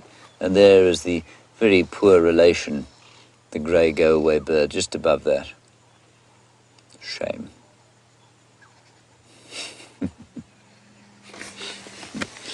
Okay, apparently Rusty is not set up for Arathusa. We did find those male leopard tracks coming down this road, and so we can't really go further west, but I don't think we need to. We're going to head sort of across towards Cheetah Plains now, see what we can find there. And we'll see what else we can find on the way as well. Maybe that leopard is lurking on this road somewhere. We shall see him. Otherwise, not much has changed, and this is the perfect day, of course, to be doing a bushwalk. It's a perfect day to be looking at little things in great detail with the encyclopedic knowledge of Stefan, the mystic boer. Some of the fruits that are around at the moment, white berry bushes, which are normally very sweet, but I think on account of the drought that we've had, they're fairly I don't know, they're kind of fleshless this year and not very sweet at all. Same thing goes for the guaris. We did have a very nice sweet Ziziphus fruit yesterday, Brian and I. We might try and find some of those for Dave. I fed him some nasty stuff on the kids' drive yesterday afternoon. Kids always find it quite funny if you eat disgusting things. Sorry about that, Dave. That's all right. And we'll try and sweeten it up a bit with some nice Ziziphus fruits today.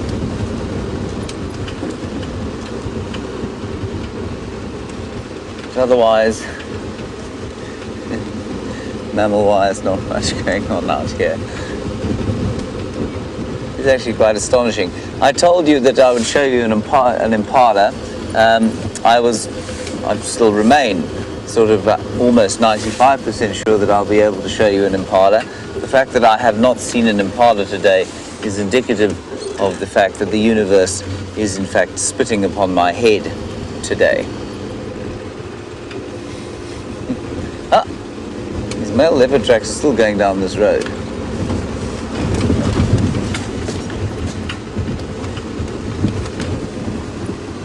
All right, this is brilliant. Steph has found a rock band in the form of some termites.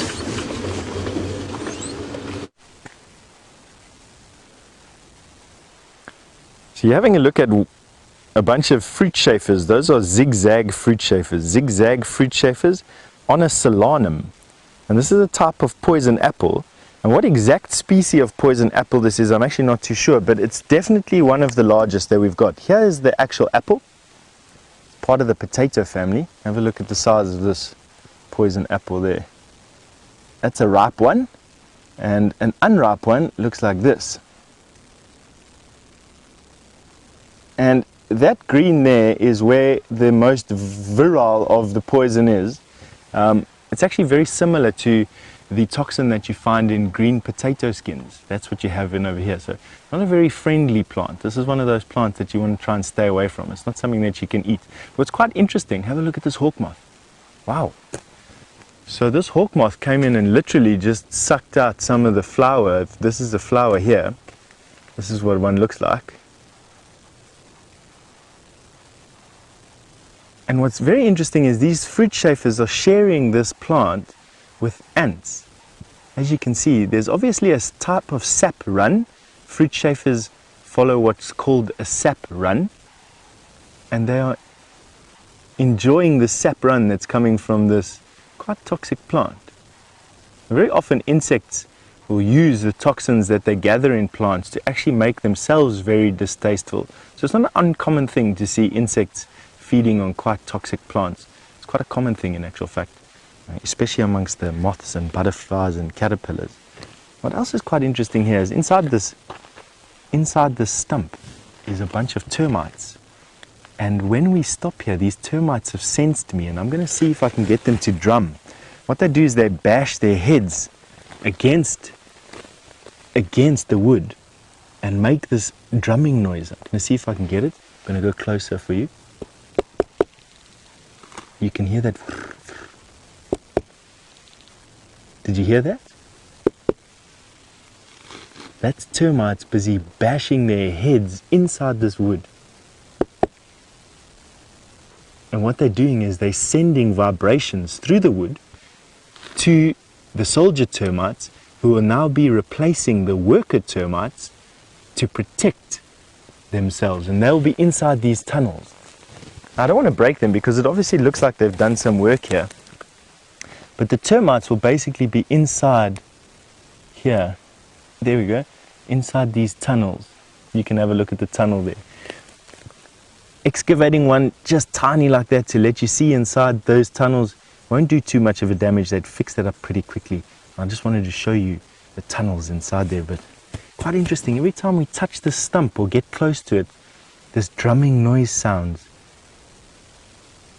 It's actually quite incredible. Right, we're going to carry on with this drainage line. Leave our massive poison apple. Like I said, I'm not too sure what species it is. Oh, and I have to ask forgiveness for a mistake on my part. When I was talking a little bit earlier about that black monkey thorn, I called it a black monkey orange. It's definitely not a black monkey orange or a strychnos. It's definitely a black monkey thorn, which is an acacia. VM pointed it out. As usual, he's quite astute at pointing out mistakes. Jumps on them with great vigor.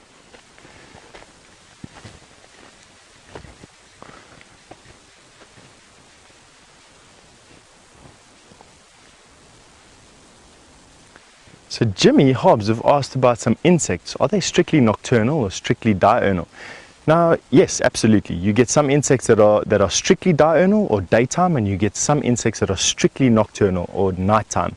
But you also get these insects that will go between the two, and they are called crepuscular insects, or crepuscular active insect is actually what you need to say, and that is a dawn and a dusk.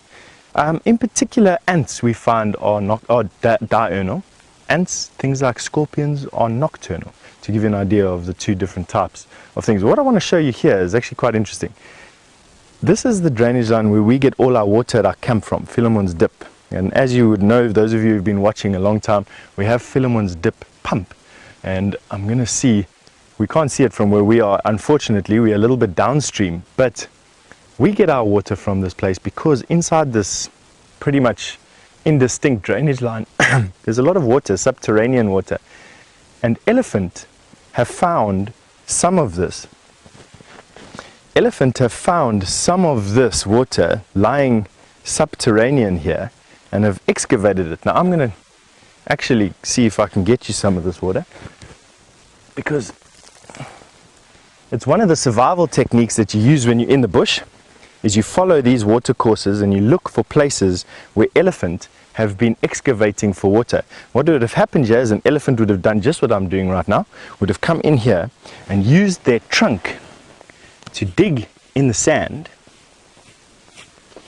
And as you can see,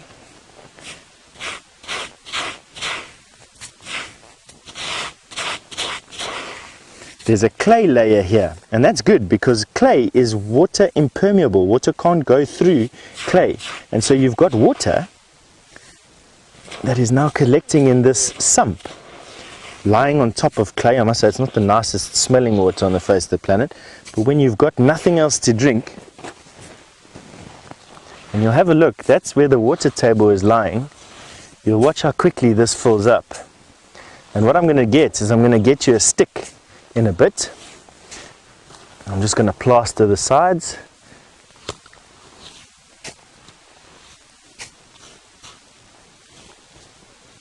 Elephant would obviously be using their trunk, and they are much, much better at doing this than I am, but they do make circular holes and they constantly plaster the sides.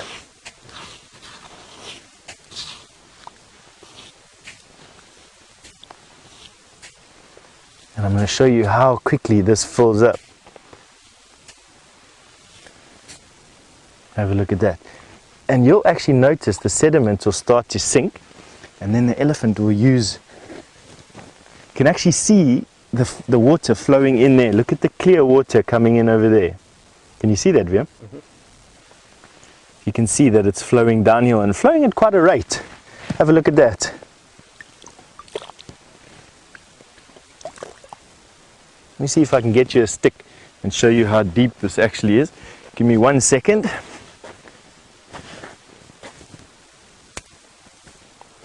Gives you a depth gauge. Alright, so to give you an idea, this stick is just slightly longer than my finger. Slightly longer than my finger. And that's how much water is in there. About a fingerful. Amazing, hey? And now what's going to happen is, because I've excavated here, animals like bushbuck, duiker and steenbok, birds and a bunch of insects will come and utilize this water for themselves. On that note, we're going to send you back to James.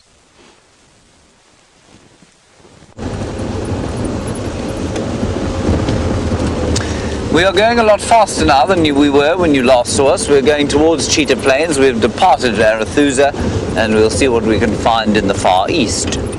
That is our plan thus far.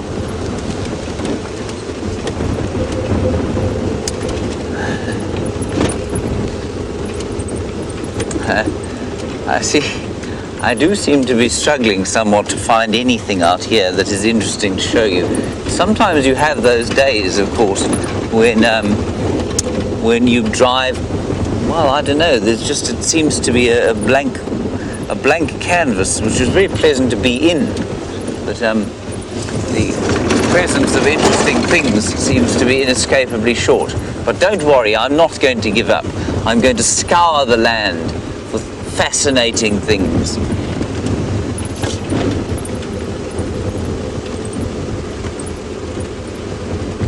I did see one impala, everyone. Fortunately, it ran away.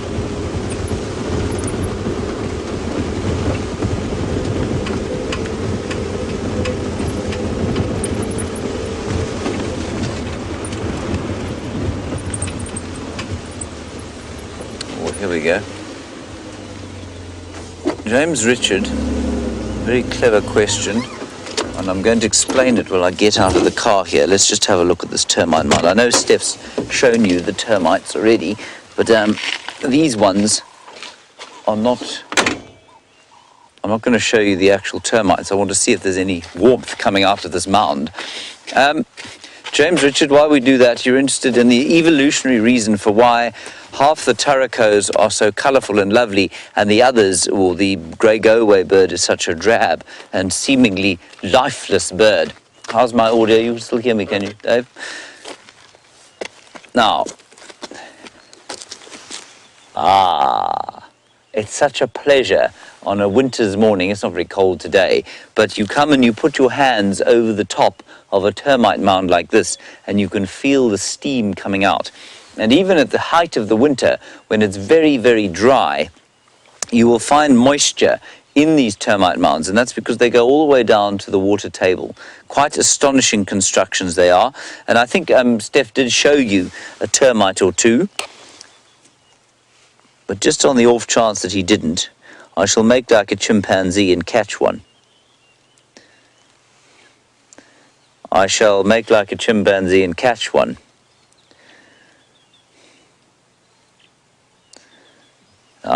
Vicious fellows. I've got two of them here. I'm walking like this, everybody, because our touch rugby game yesterday, and it has made David and I extremely stiff. There are two soldier termites. How's that, Dave? Great. And you can see that they have bitten into the top of this Chloris roxburghiana grass stalk, assuming that it had come to attack them. You know what else they've done? Hang on 1 sec, Dave.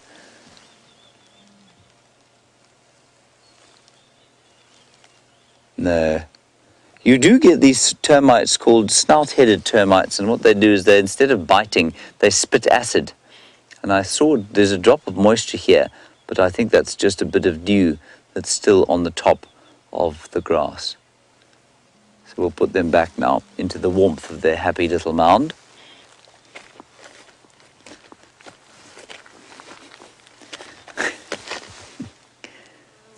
go.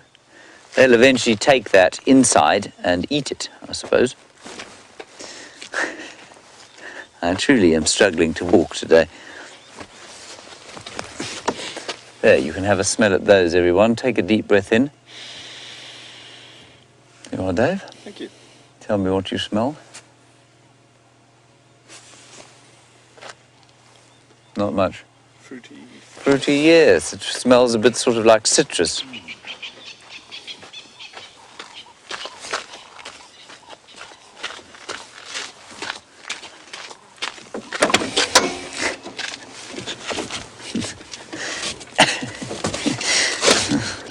On we go. Not a young man anymore, David. Okay. So that was the termites. Hooray, we found something to show you. And those little yellow balls of flour are, of course, the flowers of the Acacia exuvialis, or the flaky thorn. And they smell just like little oranges. They don't taste like little oranges, but that's what they taste like. Miss Lynn, you want to know what we're having for breakfast this morning? Miss Lynn, what we're having for breakfast this morning is going to be Ziziphus fruits, if I can find them. They taste like raisins. Good grief, look at that, Dave. There's some impala. Wonders never cease. Great excitement, everyone. Now, while we look at the impala, quickly back to James Richard and his query about the luri.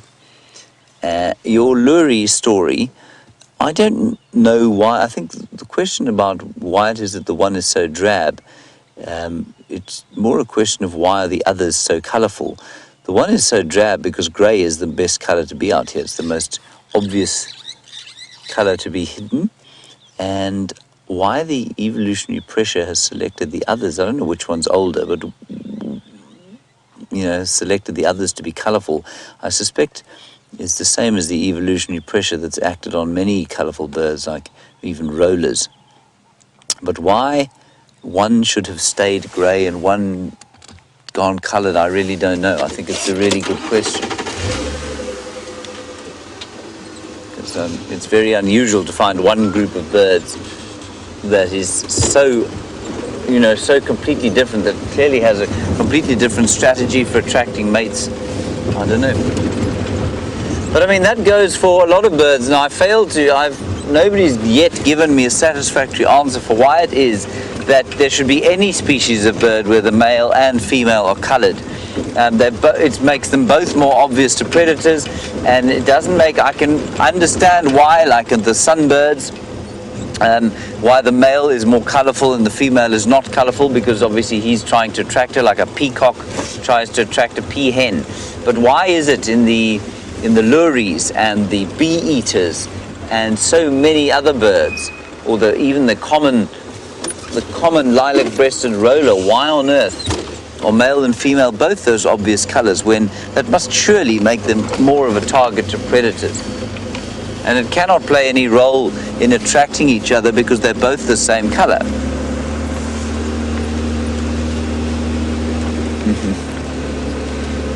And Meg's in California, I agree with you completely. I think the go-away bird does look like a cockatoo, like a grey, confused-looking cockatoo. They always look so sort of surprised by life. Those enormous black eyes that they have, and the grey crest.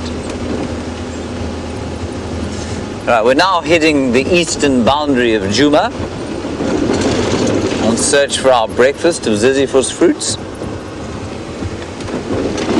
And from here, I believe we shall head all the way east, terra incognito, to Cheetah Plains. We'll have a quick look on the plains before we head back. All right, let's get an update from Steph. We're going to carry on quite fast towards Cheetah Plains. So one of the most dangerous things to do when we're on foot is to approach a pan. This time of the year, water is almost exclusively found in these little pans and these little seeps, and they're incredibly popular for animals.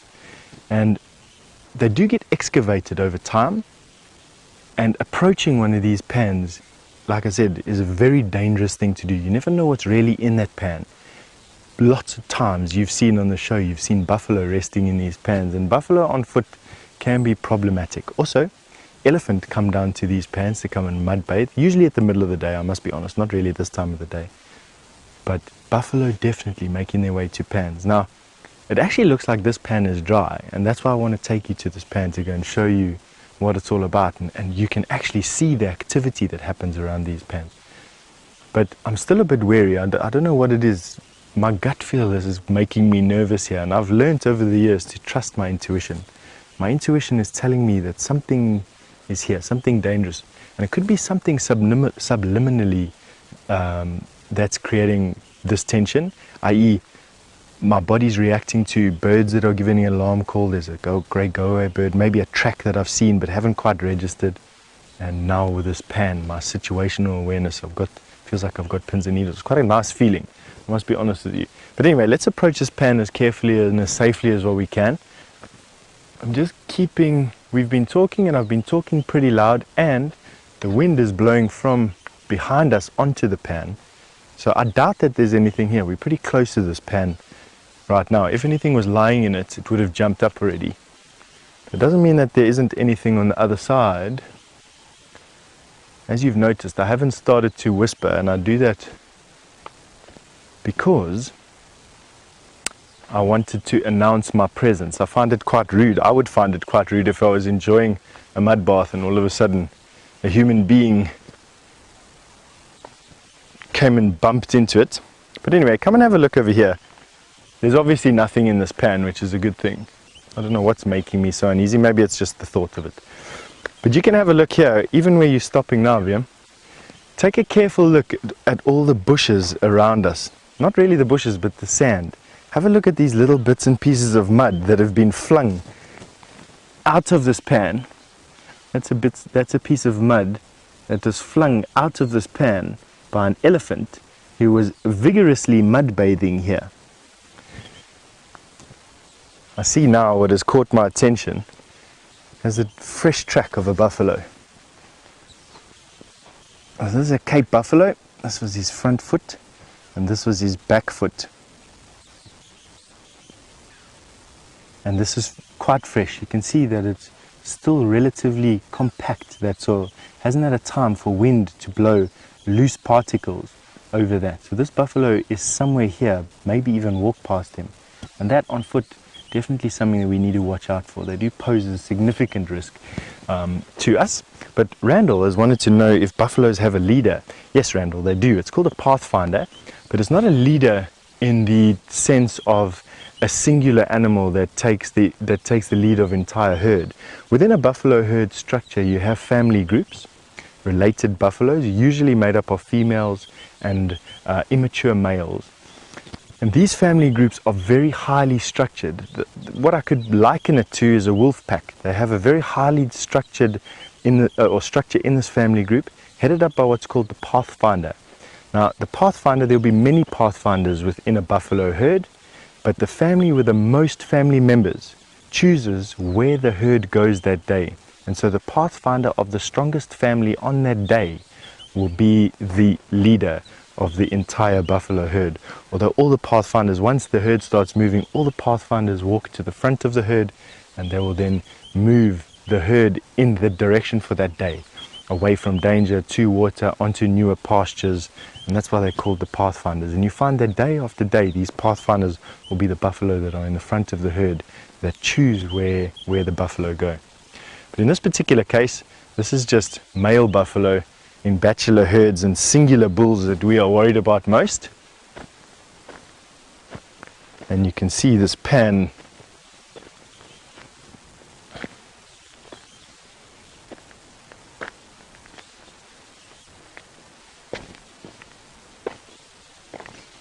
and Kim, who has been noticing that we're talking about pans and drainage lines, who was one of our missions this morning, was Wiem and I basically wanting to search this drainage line system. And Kim has asked, are there any rivers that we have over here? Are there any rivers that are active around here? And there are two rivers in this area, Kim.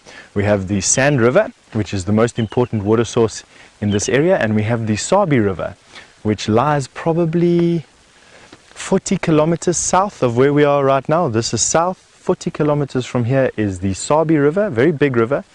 It drains about 70,000 square miles, or 170,000 square miles of area, including some of the escarpment that you can see from here on clear days.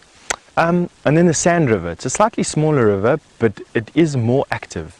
And the reason for that is that it's got these seep lines, and these seep lines empty into drainage lines, the drainage lines empty into the Sand River, and that's where all the animals really get their water from here, is these networks of seeps, which are like springs really, just over a little bit of a wider area, and then moving into drainage lines, and then down into the Sand River, and eventually the Sabi River, and the Sabi River eventually flows into the Indian Ocean in Mozambique. Now, what's quite interesting here is that we've got a bunch of tracks in the sand.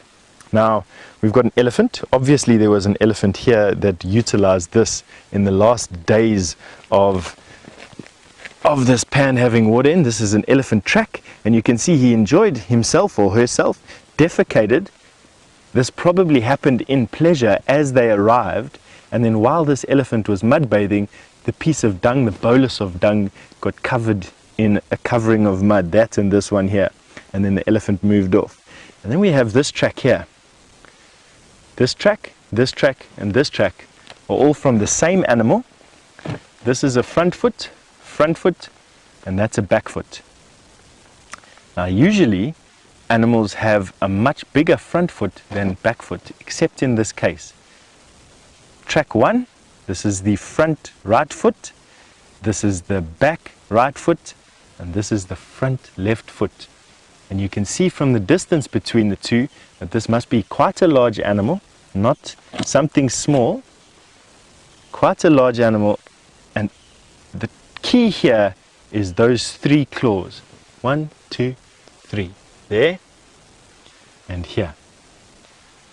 3 prominent claws on the front foot, even though it's a 4-toed animal in the front, and 3 on the back. And that is from an ant bear, or an aardvark, an earth pig as we call it here, and is the main excavator of holes in termite mounds that we have in this particular area. We have some enormous termite mounds in this area, and these aardvark have very, very powerful claws. It's why their front feet are so large. And I've actually got the whole story wrong, to be quite honest with you. Front feet are bigger than their back feet. My mistake. Front feet are bigger than their back feet, and they've got these very strong, powerful claws, and they dig into the sides of termite mounds to look for termites and ants, which they almost exclusively feed on. And then it's their holes that hyenas and warthogs then further excavate to make their homes that we're so familiar with, you know, from the hyena den. The hyena den that we're looking at the moment, their first den, the first one was made in one of these ant bear holes. So just to reiterate that, front feet are bigger than the back feet, very robust claws. Aardvark then walked through here, nocturnal animal. And on that point, we are going to cross back through to James.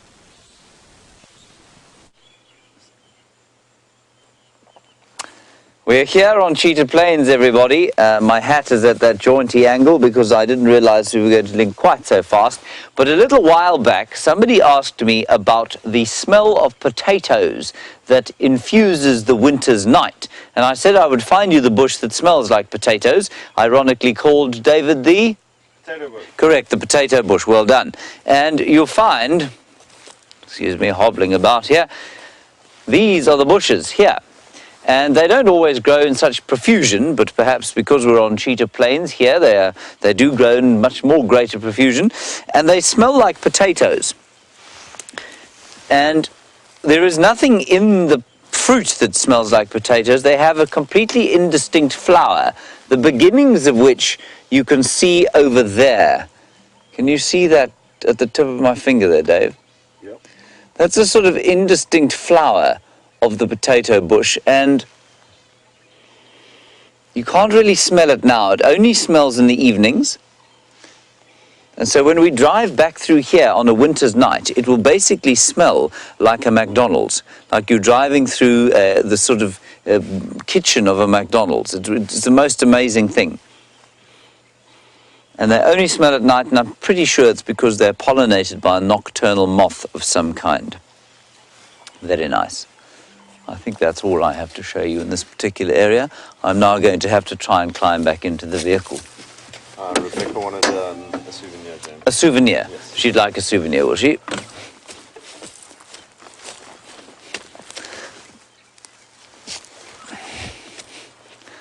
Oh, Thank you, she says. my pleasure, Rebecca.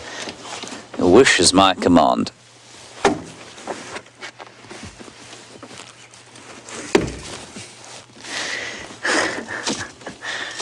It's not quite as bad as all that, but it is pretty nasty, I have to tell you. Alrighty, let's ease our way along this road here and see what other interesting things we find. Given up on anything large. Anything that I find that is interesting, I'm going to show you.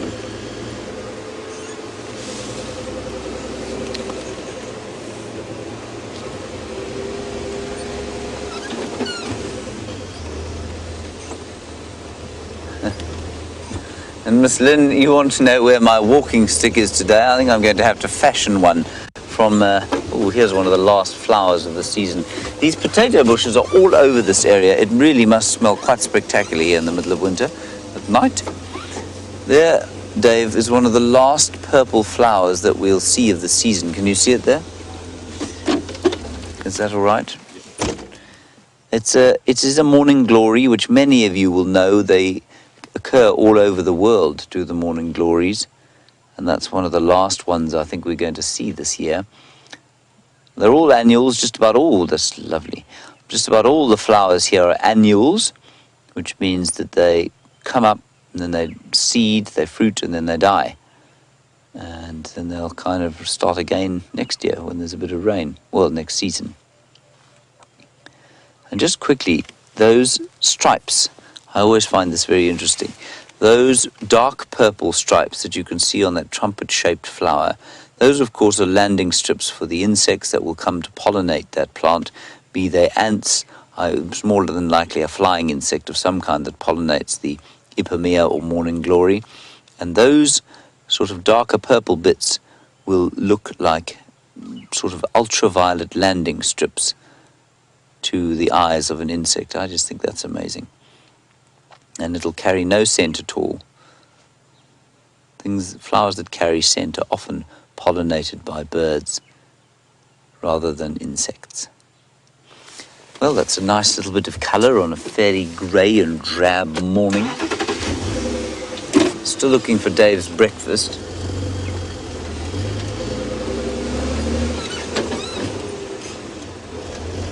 One or two more flowers around the place.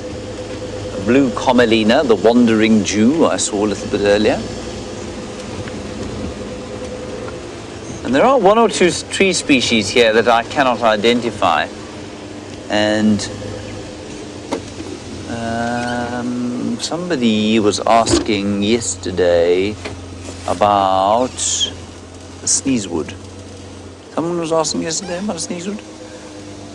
No, they weren't. I remember now. That's not a sneezewood, David. I've just misidentified the tree. Delete all reference. Delete all reference, sorry. I remember now, the sneezewood I wanted to show you was because we were asked about the inflammatory properties of some plants. And a sneezewood you can make a snuff out of, which apparently is good for as an anti-inflammatory.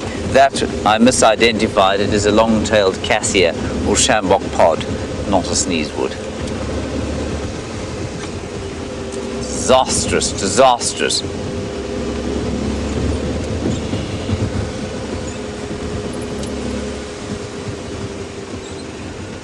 Oh, sorry, Kathy, a ziziphus fruit is the fruit of a buffalo thorn. Now, I don't know if you were watching earlier, but when I nearly drove David through a thorny branch and I said, watch your hands, that is a ziziphus mucronata, or buffalo thorn tree. I just find it extremely satisfying to say the word ziziphus. I would suggest that you do it at home there. Say ziziphus. See how it rolls nicely off the tongue and makes the lips tingle a little bit.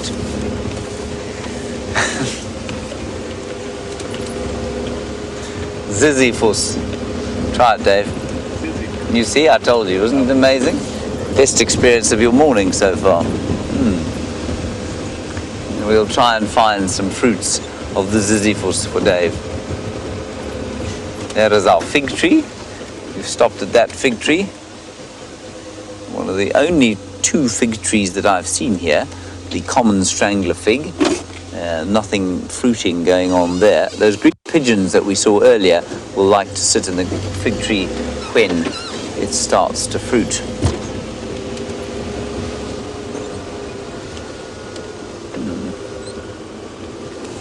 Anyway, we're going to come out now towards a 3 in a row pan, and we're supposed to be Quarantine's favourite hangout. Yes, there we go. Thank you very much, Chris Rogue. You're absolutely correct. Maybe the Q male, i.e. Quarantine, the sibling to those very beautiful little cubs we saw the other day, will be waiting at 3 in a row pan. Dave, you remember this one from yesterday, do you? Now this one is supposed to be Senna Petitiana, but I'm just starting to wonder a little bit. I'm not going to tell you what I'm wondering, because it might make me look foolish, but I'm pretty sure this is Senna Petitiana, and not the long-tailed cassia or sjambok pod that we do find on cheetah plains here, but that I haven't seen on Djuma. Anyway, that's some more pretty colours for the day. For our grey, drab autumnal day, as this front comes rolling through. There's a little bit of spittle of rain, not much. I mean, we drove here at quite a speed from Djuma to try and get here so that Steph wasn't totally...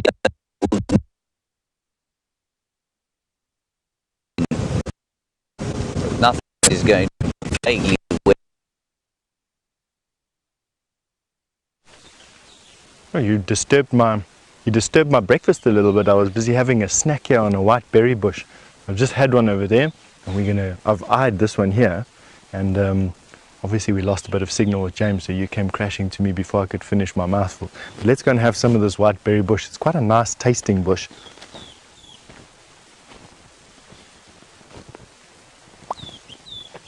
Show you, I'm sure James, he also likes his bush tucker. I'm sure James is showing you that you can eat this. This is the white berry bush.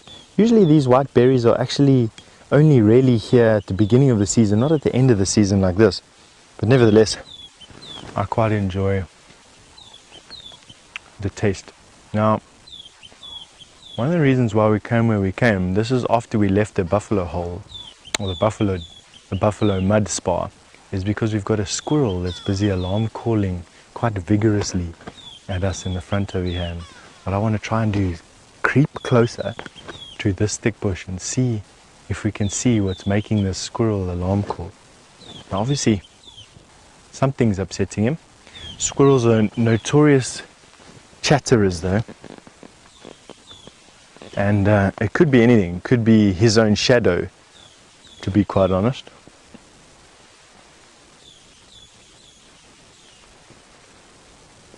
And now, as they are prone to do, he has actually stopped calling.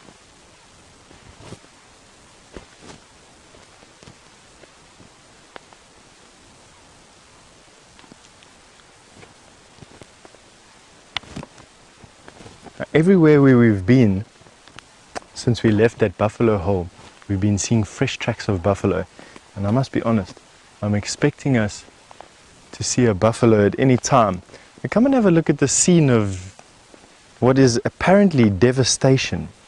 Have a look out across at the level that we're at the moment, and you'll notice that there was a grove of immature knobthorn trees, Acacia nigrescens, here.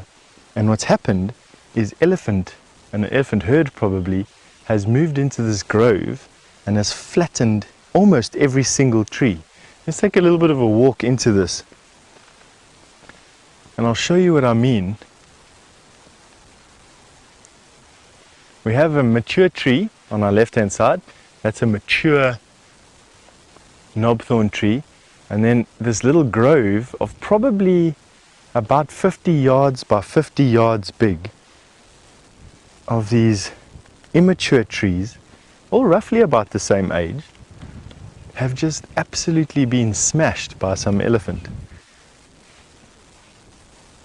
Now a lot of you might be thinking, you know, elephant are so destructive and they knock down these trees, and it doesn't look like they've left any living tree here of this particular species.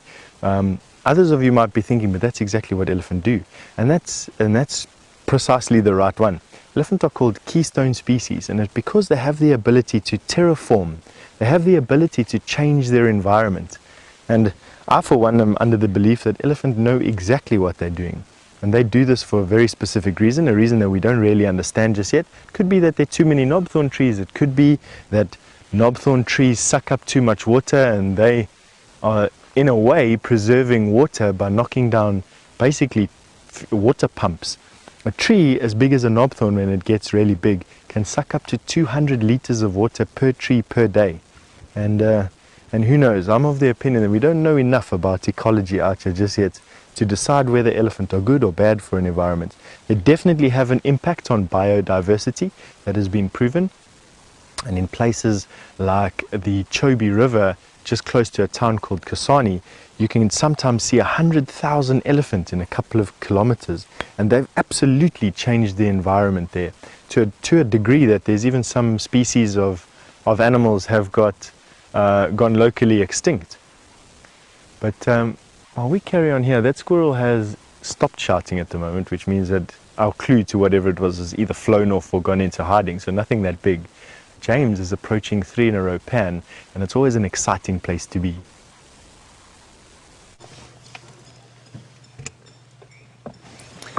Well, here we are at 3 in a row pan. Ooh, that's a big drop down. Probably won't be able to get back into the car. And I just want to check on the quality of the mud here. We've checked on the quality of mud at Arathusa, it's okay. We've checked on the quality around bits of Juma, and it is pretty good. Let's check on the quality of mud here.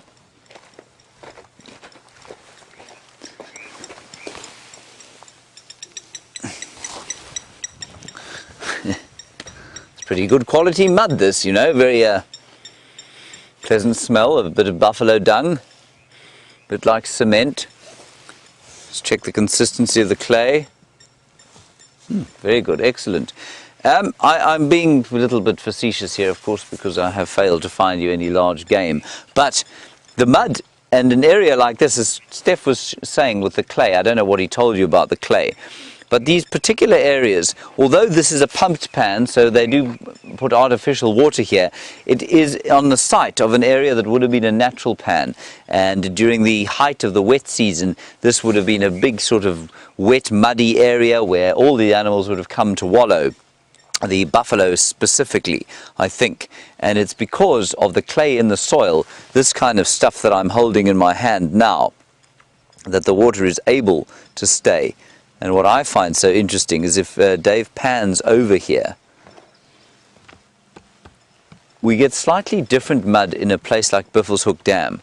There's a lot of iron, or not iron, there are ions in the soil, in the clay at Buffelshoek Dam. And that's what gives it that incredibly cracked up appearance. When it dries out, all the ions come back together, the molecules reform, and the soil contracts. And as soon as it gets wet, those ions go into solution and they repel each other, much like the two opposite poles of a magnet repel each other.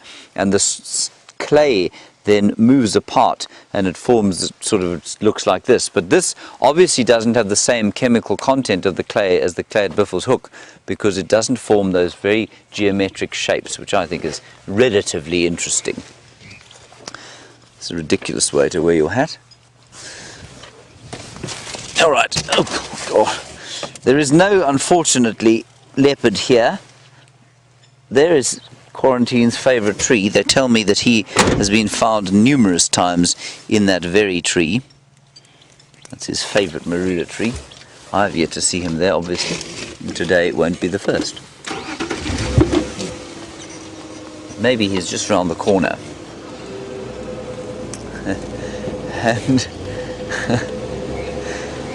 And just a comment coming through from the final control saying that I look like Jack Parrow when I wear my hat like that. Jack Parrow, everybody, is a fairly irreverent, I suppose you'd call him a rap artist in South Africa, although the term artist is not one that I would use to describe him.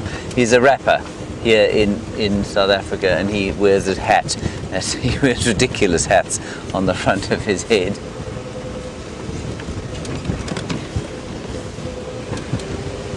Right, we are now going towards the plains of cheetah.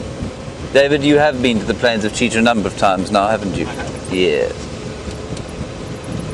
Perhaps there will be an ostrich or two, or even a cheetah.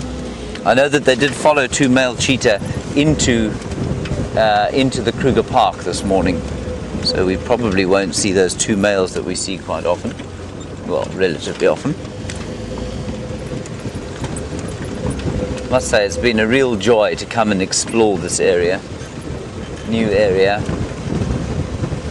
And especially because, you know, Arathusa, while we love it very much, and Djuma, they're pretty similar, you know, landscape-wise. They don't have these clearings. And interestingly, I didn't think there would be any vegetation difference between here and Arathusa and Djuma, but there is. There are these sort of different complexes of trees, different kinds of trees, and that just makes it that much more interesting, and it also makes it that much more probable that if, you know, things are not necessarily on Djuma, that they may well be here. I now, of course, have got a hand full of sticky mud, and I can't get rid of it because I don't have anything to wipe it on, so I'm just going to have to carry it until it gets dry.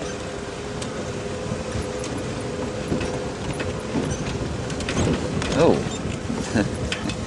that's very kind of you. Thank you, David.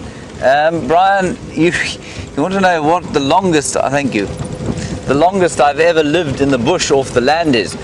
Brian, I have to confess that while I'd love to tell you a story of survival where I coped against great odds, sucking a stone for moisture, making fire from sticks, hunting with a bow and arrow that I fashioned from the sinew of an impala leg, I cannot tell you that, I'm afraid. Brian, I, like most of us out here, although many would tell you otherwise, grew up, or cut my teeth as it were, in the 5-star game lodge industry, which means that we are hardly, I'd really love to tell you that I'm a great outdoorsman like Bear Grylls or someone like that, but I'm not. And that's because we grew up around here, or we cut our teeth around here, where, we go back to camp every night. So even during my training, when I was walking this area completely unarmed, and that was a genuinely kind of physically intimidating task I had to complete, but we'd still go back to camp every night. And so I've never actually had to live off the land at all, Brian. And I was chatting, interestingly, to a chap the other day, a great tracker friend of mine, and I said to him, you know, would it be possible, have you lived off the land? And he says, yeah, look, I've supplemented my diet off the land, but I've never survived out here. So even a chap like Renius Mhlongo, who's a great tracker and came to do some teaching here the other day, and he grew up in this area, he said, for you to survive here without being able to go to the shops every so often to buy 1 or 2 supplies is extremely difficult indeed. Yes, you can do it if you've got enough to hunt, but it's not easy to hunt, of course, out here. The animals are very wily indeed. You can trap birds and that sort of thing. I haven't done too much of that. But in terms of roots and fruits and things like that, if you're not here at the right time of year, it's almost impossible, you know, to survive off the land here, unless you've really, unless you've grown up doing it and your parents have grown up doing it as well. So for most of the local people in this area, they came into this area at a time when the Bushmen, the original inhabitants of the area, had moved out. They certainly lived off the land. But the local people here were already pastoralists by the time they moved in.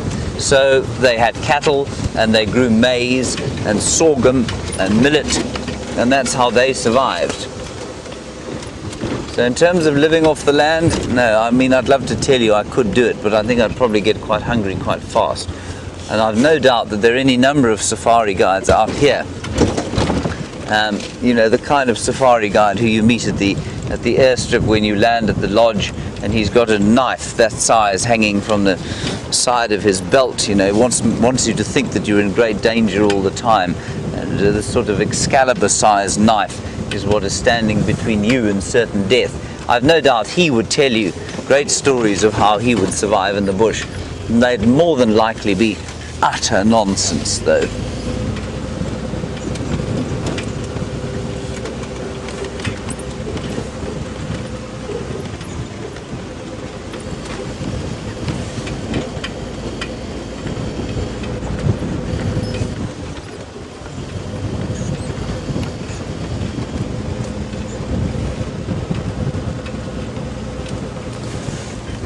Luke, a nice one from you from South Dakota. I've made mention of the fact that many of the birds are named for the noises they make, so they have onomatopoeic names.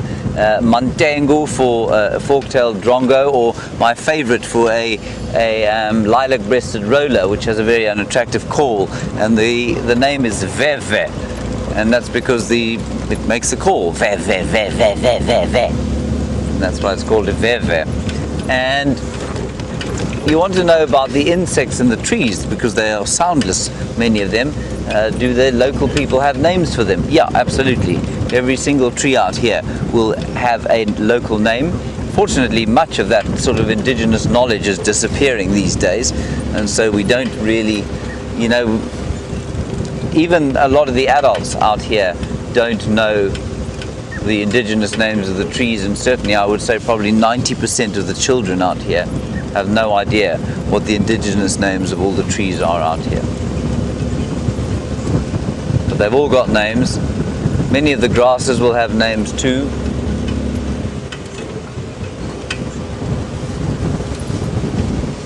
Oh, Jen B, there are two very interesting things that you just said. You said Brent always compliments me on my Shangaan. I've never received a compliment from Brent in my life in person, so it's very nice to know that he sends them via you. Thank you, Jen B. Brent, of course, is on leave at the moment, enjoying some well-earned rest, and hopefully having his hip attended to. His hip is giving him a bit of trouble. Jen, the other thing you say is that he's complimented me on my Shangaan, and where did I learn to speak it? Jen, I did Zulu at school, which was very helpful. Indeed, I did it to the end of school. Very few people do that, and I was very lucky we had a good teacher. And that Zulu is very similar structurally to Shangaan, so when I moved into this area, it was a question of learning a new vocabulary and just kind of shifting the grammar slightly. And to a white person who doesn't speak Shangaan, I sound very fluent. To a Shangaan, I sound like a white guy trying to speak Shangaan. So, it's certainly useful and it's very helpful, and I'm trying to get better. But I'm afraid I would be being dishonest if I said that I was completely fluent in Shangaan. We're about to arrive in the plains. While we arrive, let's go across to Stefan and get an update from him.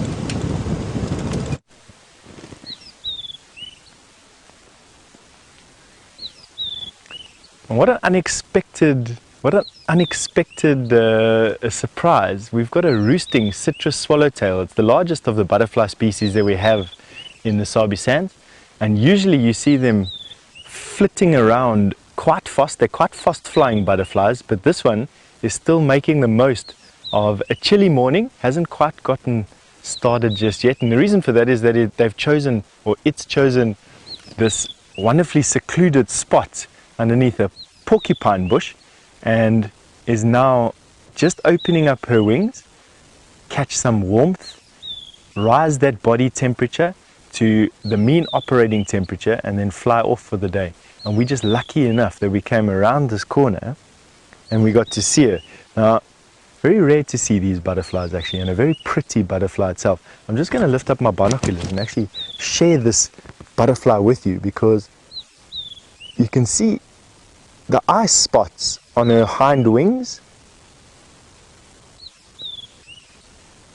Now, butterfly scales are some of the most fascinating shapes, I think, at least in the natural world. They are designed primarily to refract and to reflect light in a display, nothing other than just for the look of it. Can you imagine? It's like a paradise bird or a hummingbird we were speaking about a little bit earlier's feathers. Just there for the show, there to show off how pretty they are, and obviously to delight our days. The citrus swallowtail, this little drainage line has just been such a joy to walk down. I must be honest, we are now quite far away from Philemon's cut line. We're probably about 1 kilometer down the riverbed itself, and as you can see from this, it's becoming quite steep-sided again, quite deep again, and we're starting to see species of tree that we didn't have at the top. This is a porcupine bush, We've had some really big buffalo thorn. We've had some really big weeping boerbean. And here we're starting to see a sneezewood tree, the pteroxylon tree. One of the harder woods that you find out here. So hard, in fact, I think I can probably hang on this tree without even causing the tree itself to sway.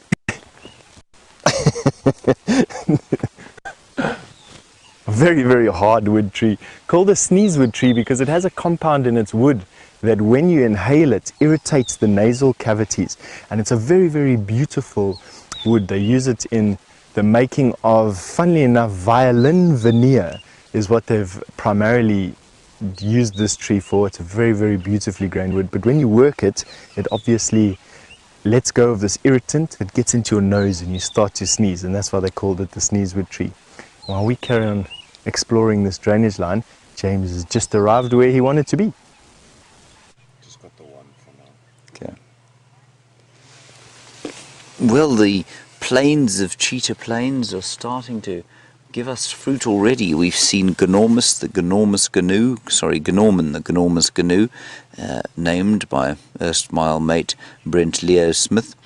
And there is a warthog, of course. He's grazing his way across the plains of Mala Mala, just to the south of Cheetah Plains.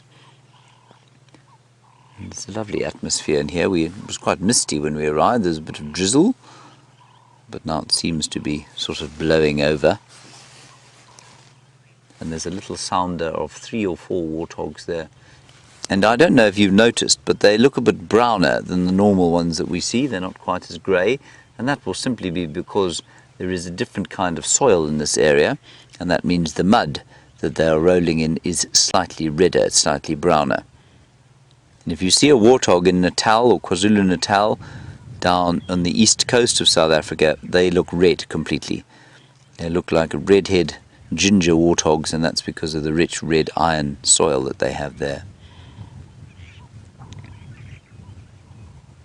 Still lots of good grass in these clearings.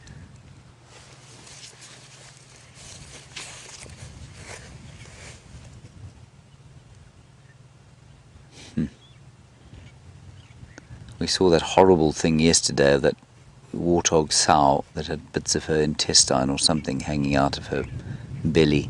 Haven't seen her again. Went to look at Treehouse Dam, but this one looks to be in very fine fettle indeed. Also a sow, and I've no doubt that her condition is, or her good condition, has a lot to do with where she lives here on this sodic plain. So the grasses are very rich and very good here. Righty, that's the warthog. Let's continue through our little clearing here. Not a little clearing, it's a vast plain. I have been scanning it with my binoculars. I haven't found anything further. And Anna-Marie, this is precisely what I was hoping to find, the jackals, the black-backed jackals. There's a pair that lives here and down into the area in Mala Mala there. And the thing to look out for there is their ears sticking out above the grass. They'll go to ground around about this time of the day. And you can see them. They don't often go behind bushes. I was reading yesterday about black-backed jackals because, of course, we're going to see them a bit more, hopefully, here. So it's a good idea to find out a bit more about them so that you don't have to repeat the same dross every time we see them. And I read that because we've seen both jackal species here, the side-striped and the black-backed, and you know, even though the black-backed is smaller than the side-striped, it completely dominates the side-striped where the side-striped occurs in the same area. So what I think you'll find as we progress with our time here, I think you'll find that the sightings of black-backed jackals will be fairly consistent, and those of the side-striped much less so. I just so love driving across these open areas. It's such a rare treat in the entire Kruger area to have an open area like this. And Monkey Man, you want us to find the ostrich. I would very much like to find the ostrich as well. I've only been here once and not seen the ostrich. I may be on a track that is not in fact a road. I see it is petering out into nothing. I wonder where it goes. Ooh, there's a Birchall starling. I think we'll probably have to turn around here, everyone. I don't think we're on a road. That's okay. I'll just quickly scan the clearings while you are looking at the starling and see if I can't spot a jackal's ear or a cheetah's tail.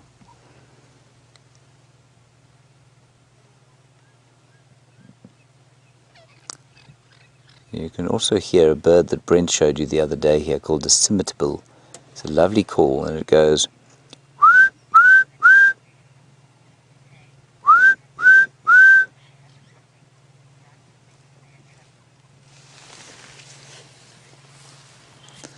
We have a fascinating theory from Siberia Zumi, who says, could the colours on birds, brightly coloured males and female birds, have something to do with the fact that the bright colours attract insects?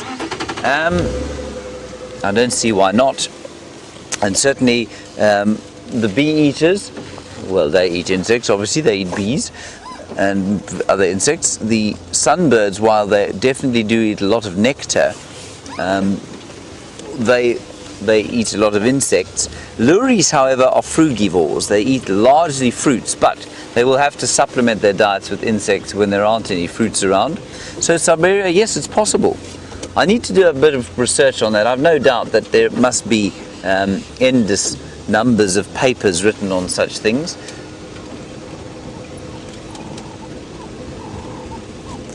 And just quickly, some more colour for you there. Some lovely hibiscuses.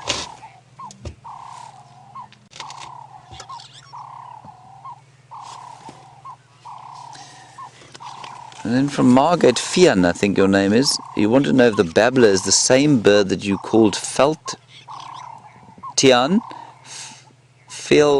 what, Rebecca?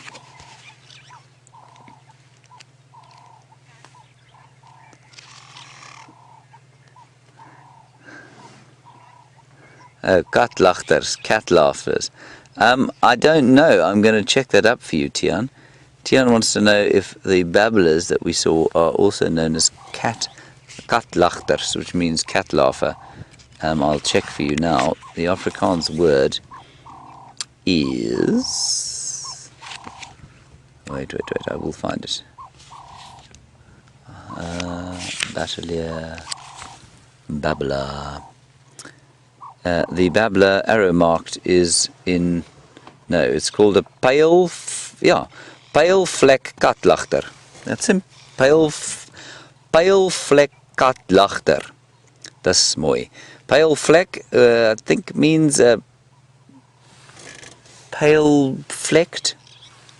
Katlachter, catlaugher. There we go. Oh, wing. Pale winged catlaugher. In German, Braundrossling. Braundrossling. My favorite German bird, of course, is the bird that was just over here, the yellow-billed hornbill, the Geilschnabel Madenhack. No, that's the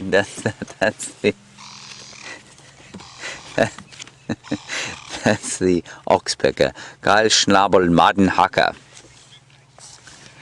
And there goes a hornbill now. Wait, I have to check the German quickly. It's too funny. Hornbill, red-billed.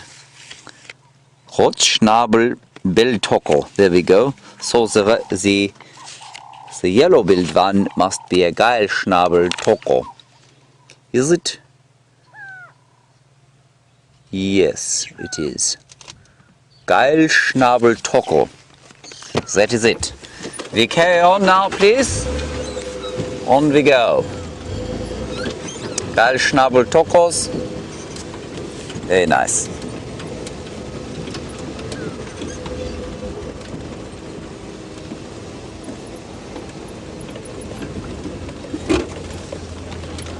Oh, Judy H, good question, and the answer is no. You say, did we ever find out what the purpose of the hose pipe attached with cable ties to the tree was the other day? No, we didn't, Judy. I'm afraid I didn't. I forgot to ask about it. The next time I see Ephraim or Andrew, I will try and remember. Andrew and Ephraim, by the way, are the two guides that work out of Cheetah Plains Lodge. They're not here at the moment. They're actually, ironically, on Buffelshoek. So we're all alone here on Cheetah Plains, which I think is just a wonderful feeling. To be all alone in the wilderness. With, of course, the prospect of a good breakfast when we get home. I'm very glad that I don't have to try and find some breakfast for Dave and I to eat out here, other than the odd Sisyphus fruit, which I have failed spectacularly to get hold of during the course of the day. So that's the southern plains of Cheetah Plains. Now we'll go into the sort of middle section here and then across to Cheetah Plains Pan, where I did see those side-striped jackals on my second drive here. But you'll find things like jackals, I think, will be very much in the thick bush trying to get away from the chilly breeze blowing through, along with just about everything else. We've also seen many ground hornbills since we've come to Cheetah Plains, specifically in this clearing here. Oh, look at that, giant herd of buffalo, at least 10 of them. I think they've just been at Cheetah Plains Pan, everyone. We'll get a look at them. Totally different from the herd that we had earlier. This is actually a very big herd. Try and get you an idea of the extent of it. This is wonderful. How cool is this? We don't often see them lurking in the open like this. This is fantastic. So, I mean, you can try and attempt to count them if you like, but I'd say they're probably about 200, 250 here or so. A vast herd, David, a vast herd.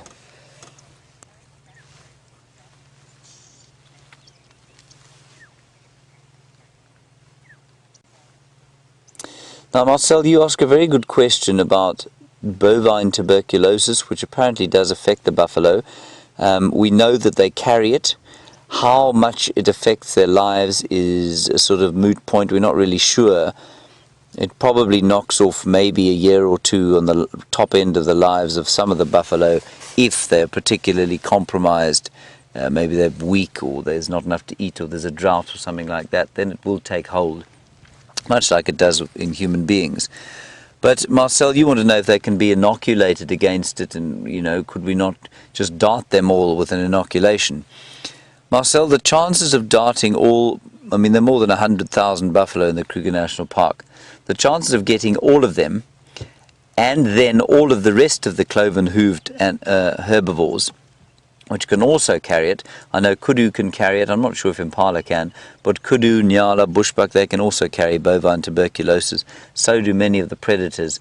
I mean, the chances of actually pulling that off, if you miss one animal, it's going to spread again.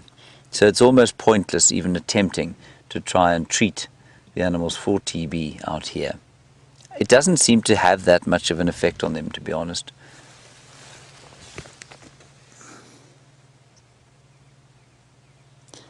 And then, Dave, won't you look at the back of the herd there? There's a very tiny little buffalo there. And I wonder if that isn't the very tiny little buffalo that we saw the other day that had just been born in the 3-in-a-row pan, which Rebecca named Falcor, which, as I said at the time, should give you an idea of the level of insanity that the general staff member of WildEarth is afflicted with. Falcor, of course, the dragon from the Never-Ending Story, looks absolutely nothing like a little buffalo. And I think that is the same one. That's nice to see. Because, of course, we were worried about that little buffalo calf because he was born away from the herd, and buffalo don't wait around for a buffalo cow to give birth. She has to kind of exclude herself, give birth, and then try. Once that calf has stood up within, say, 20 minutes to half an hour, she then has to try and catch up with the herd. So little.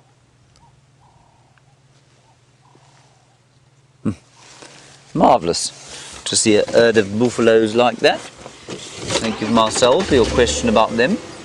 Let's go back to Cheetah Plains Pan, which is just over there.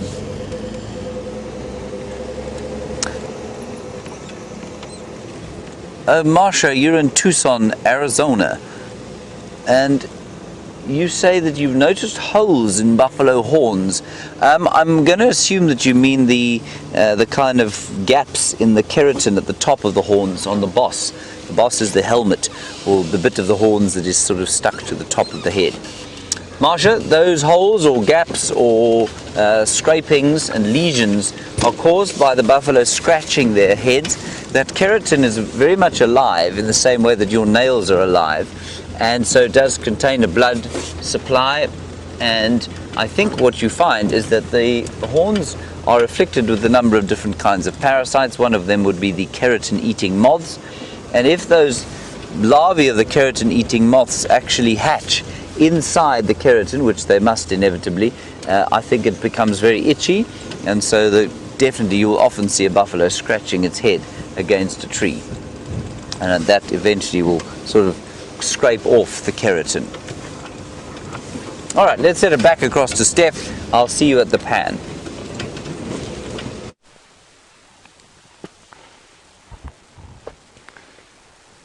Well, you caught us walking through this grove. We've had to leave that drainage line that we were in for two reasons. One is it was getting very thick inside there. I mean, there was a stage there that VM was almost on hands and knees trying to get our backpack through some of those places. And for another thing, we wanted to head out into a little bit more of the open here. We felt like getting out of the thick stuff. So now you can see we are approaching the crest of a hill, and it's starting to open up a little bit comparative to where we've been walking for the whole day. And what's quite nice is that this particular patch actually has quite a big diversity of tree, which is unusual for sort of halfway up a slope. We're not quite on the top of the slope, we're not quite on the bottom of the slope, and in the Sabi sands you have very distinct soil layers. You've got very well-drained sandy soils on the crest, and then you've got these clayey, loamy soils down further towards the drainage lines. And they both support very different plant communities. But on a contact zone like this, where you've got a little bit of clay and a little bit of sand, your diversity of plant is actually quite high. Nothing near rainforest levels, of course, but for a temperate place like that, we probably have about 10 species of tree right here. And I'm going to start on this one here. This is Euclea divinorum, or the magic guari. We're then going across from this one here to, hang on, wait, while I'm down here, I thought that I'd pick one of my favorite snacks. This is a bird's brandy.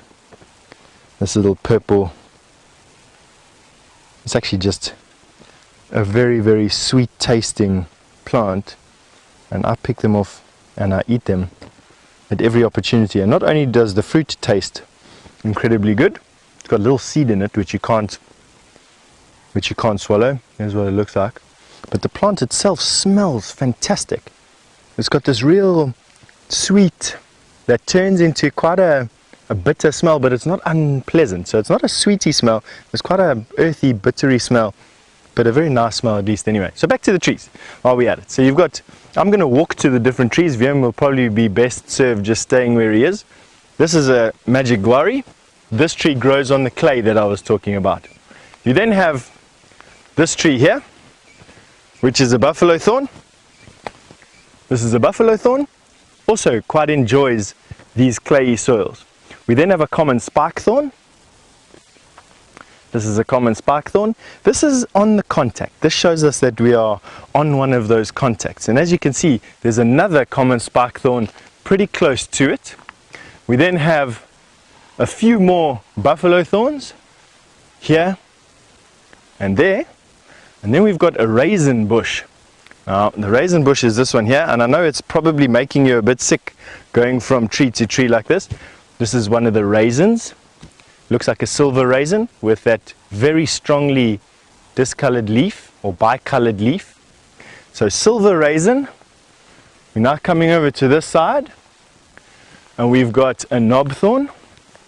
That is definitely a tree that enjoys growing on the sandy crests. So we've got knob thorn coming across again to another big buffalo thorn, and then to a marula tree.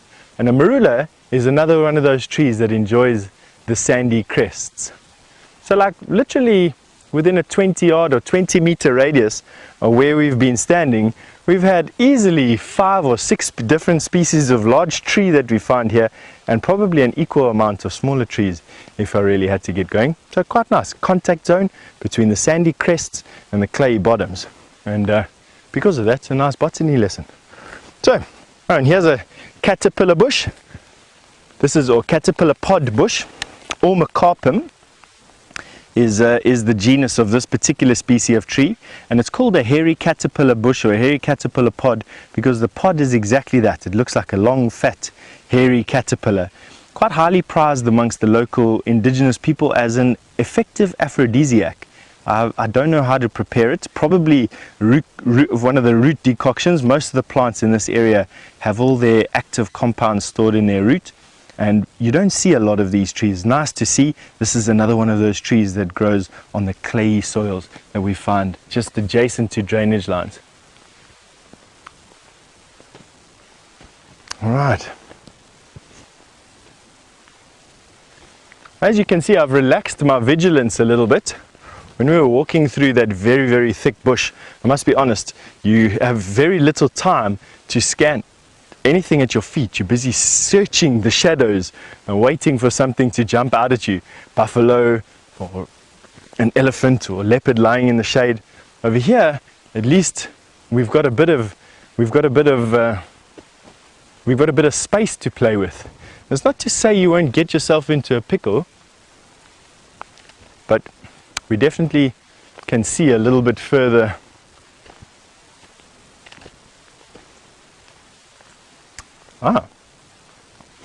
And Anna Marie has asked a very good question when you see us walking through the bush here. How close have I come to a black mamba on one of these walks? And Anna Marie, the first thing that jumps to mind is a memory when I was a very young guide. I had probably been doing trails for about a year, and at a year of doing trails, you're nowhere near where you need to be. You're scared of everything in the bush, to be quite honest, but because of the way the jobs are, you just get out there and you do it. And I was walking along a game path and I saw a snake, but it was just the tail end of the snake. And I stopped, and the tail end of the snake was probably where my boot is at the moment, just in front of my body. And I'd stopped just next to the tail of the snake. And I followed the tail with my eye, and I followed and I followed and I followed, and the snake's body made this big turn and started to come back to my foot. And I started to realize that the head of the snake is lying very close to its tail. And literally, the head of the black mamba and my boot and its tail were this far apart from one another. And the snake was he obviously got a bit of a shock with me coming down on top of him. I immediately raced through all these options in my mind. I think I even loaded my rifle. At this stage, you are this far away, might as well be a man-eating lion or a tiger or a leopard or a jaguar. This is one of the top predators out here, and racing through my mind. And all I did was I picked my foot back up and I moved it out of strike range for the snake, out of immediate strike range. Not to say that the snake couldn't chase me down. They can slither incredibly fast. But what this did was it gave the snake a chance to retract his head. He wasn't going to get stood on anymore. He wasn't worried about that. He stood up, raised himself up about this much off the ground, and then disappeared into a termite mound that we were standing next to. Obviously, the same termite mound that he had been calling his home. I'll tell you, my heart beat. It was pounding in my chest. I developed this massive sheen of sweat that had covered my body. And only one of the other people that was with me had actually seen the snake at this stage. Everyone else was still busy having a conversation about the lovely walk we were having at that time. So no one even shared my terror, which was a little bit of a letdown. But anyway, it is one of those things that has stuck with me ever since. You don't see a lot of them.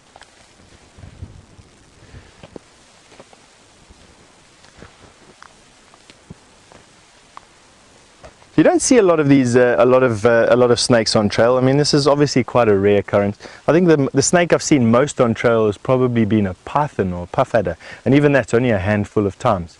But you know, we've come to that time of the show where we are going to be signing off. We need to hightail it up over this crest back to camp. And the show's almost finished. So from myself and VM, and from the guys who behind the scenes got this bushwalk back up and running, I just have to say very, very thank you to everybody, and thank you of course to your participation. It's always great to get in front of the camera. hopefully you get to see a bit more of me this week. But from myself, VM, see you later.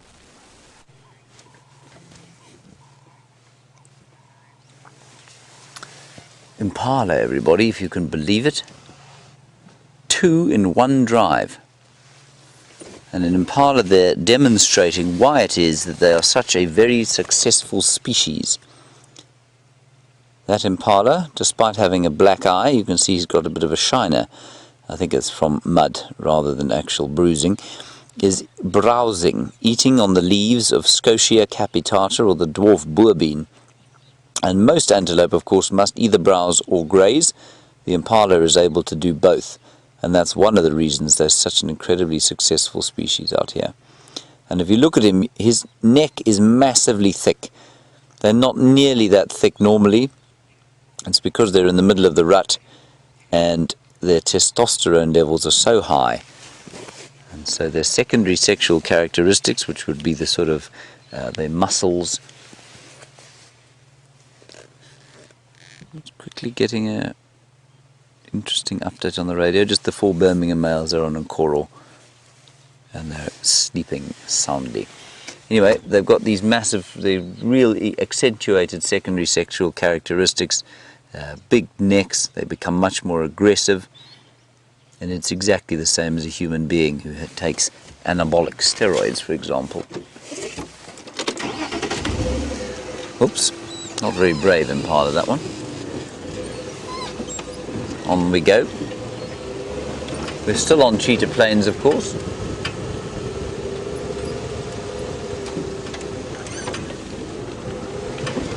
Looking for various things. We don't have very long left, just a minute or 2, I think.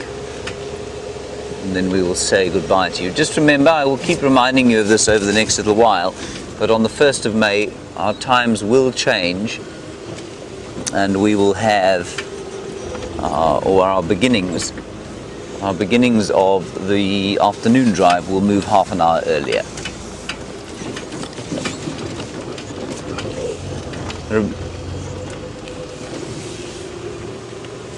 So, I mean, I could run through a list of the different times, but I'm going to assume that you're able to subtract half an hour from the times that you normally watch in the afternoon, and that's when we will begin.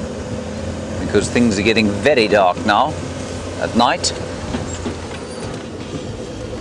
And we don't really have the equipment just yet to be doing too much nighttime filming.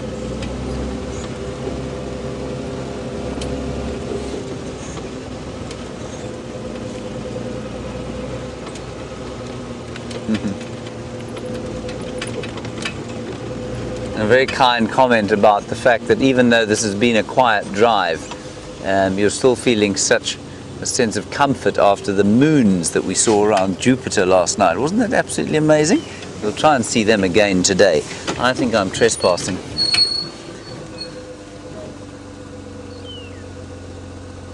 No, I'm not. That's amazing. Fantastic news. Thought I might be on cheetah plains, everyone. At least not on cheetah plains, on coral. I am still on cheetah plains. Good news indeed. Right, that's going to be pretty much it from us for the day. Thank you for joining us. These quiet drives, of course, are always made highly enjoyable by the questions and comments that come from you, and I quite like them every so often because it means we can have some nice in-depth discussions. So thank you for joining us, and a big thank you to David on camera, Rebecca and Louise in the final control, and of course lovely to have Steph back on foot with Viam. Rebecca, are you still there? Oh, there we go. So we'll see you later on at about 3:30 this afternoon. Well, it's exactly 3:30. Bye-bye.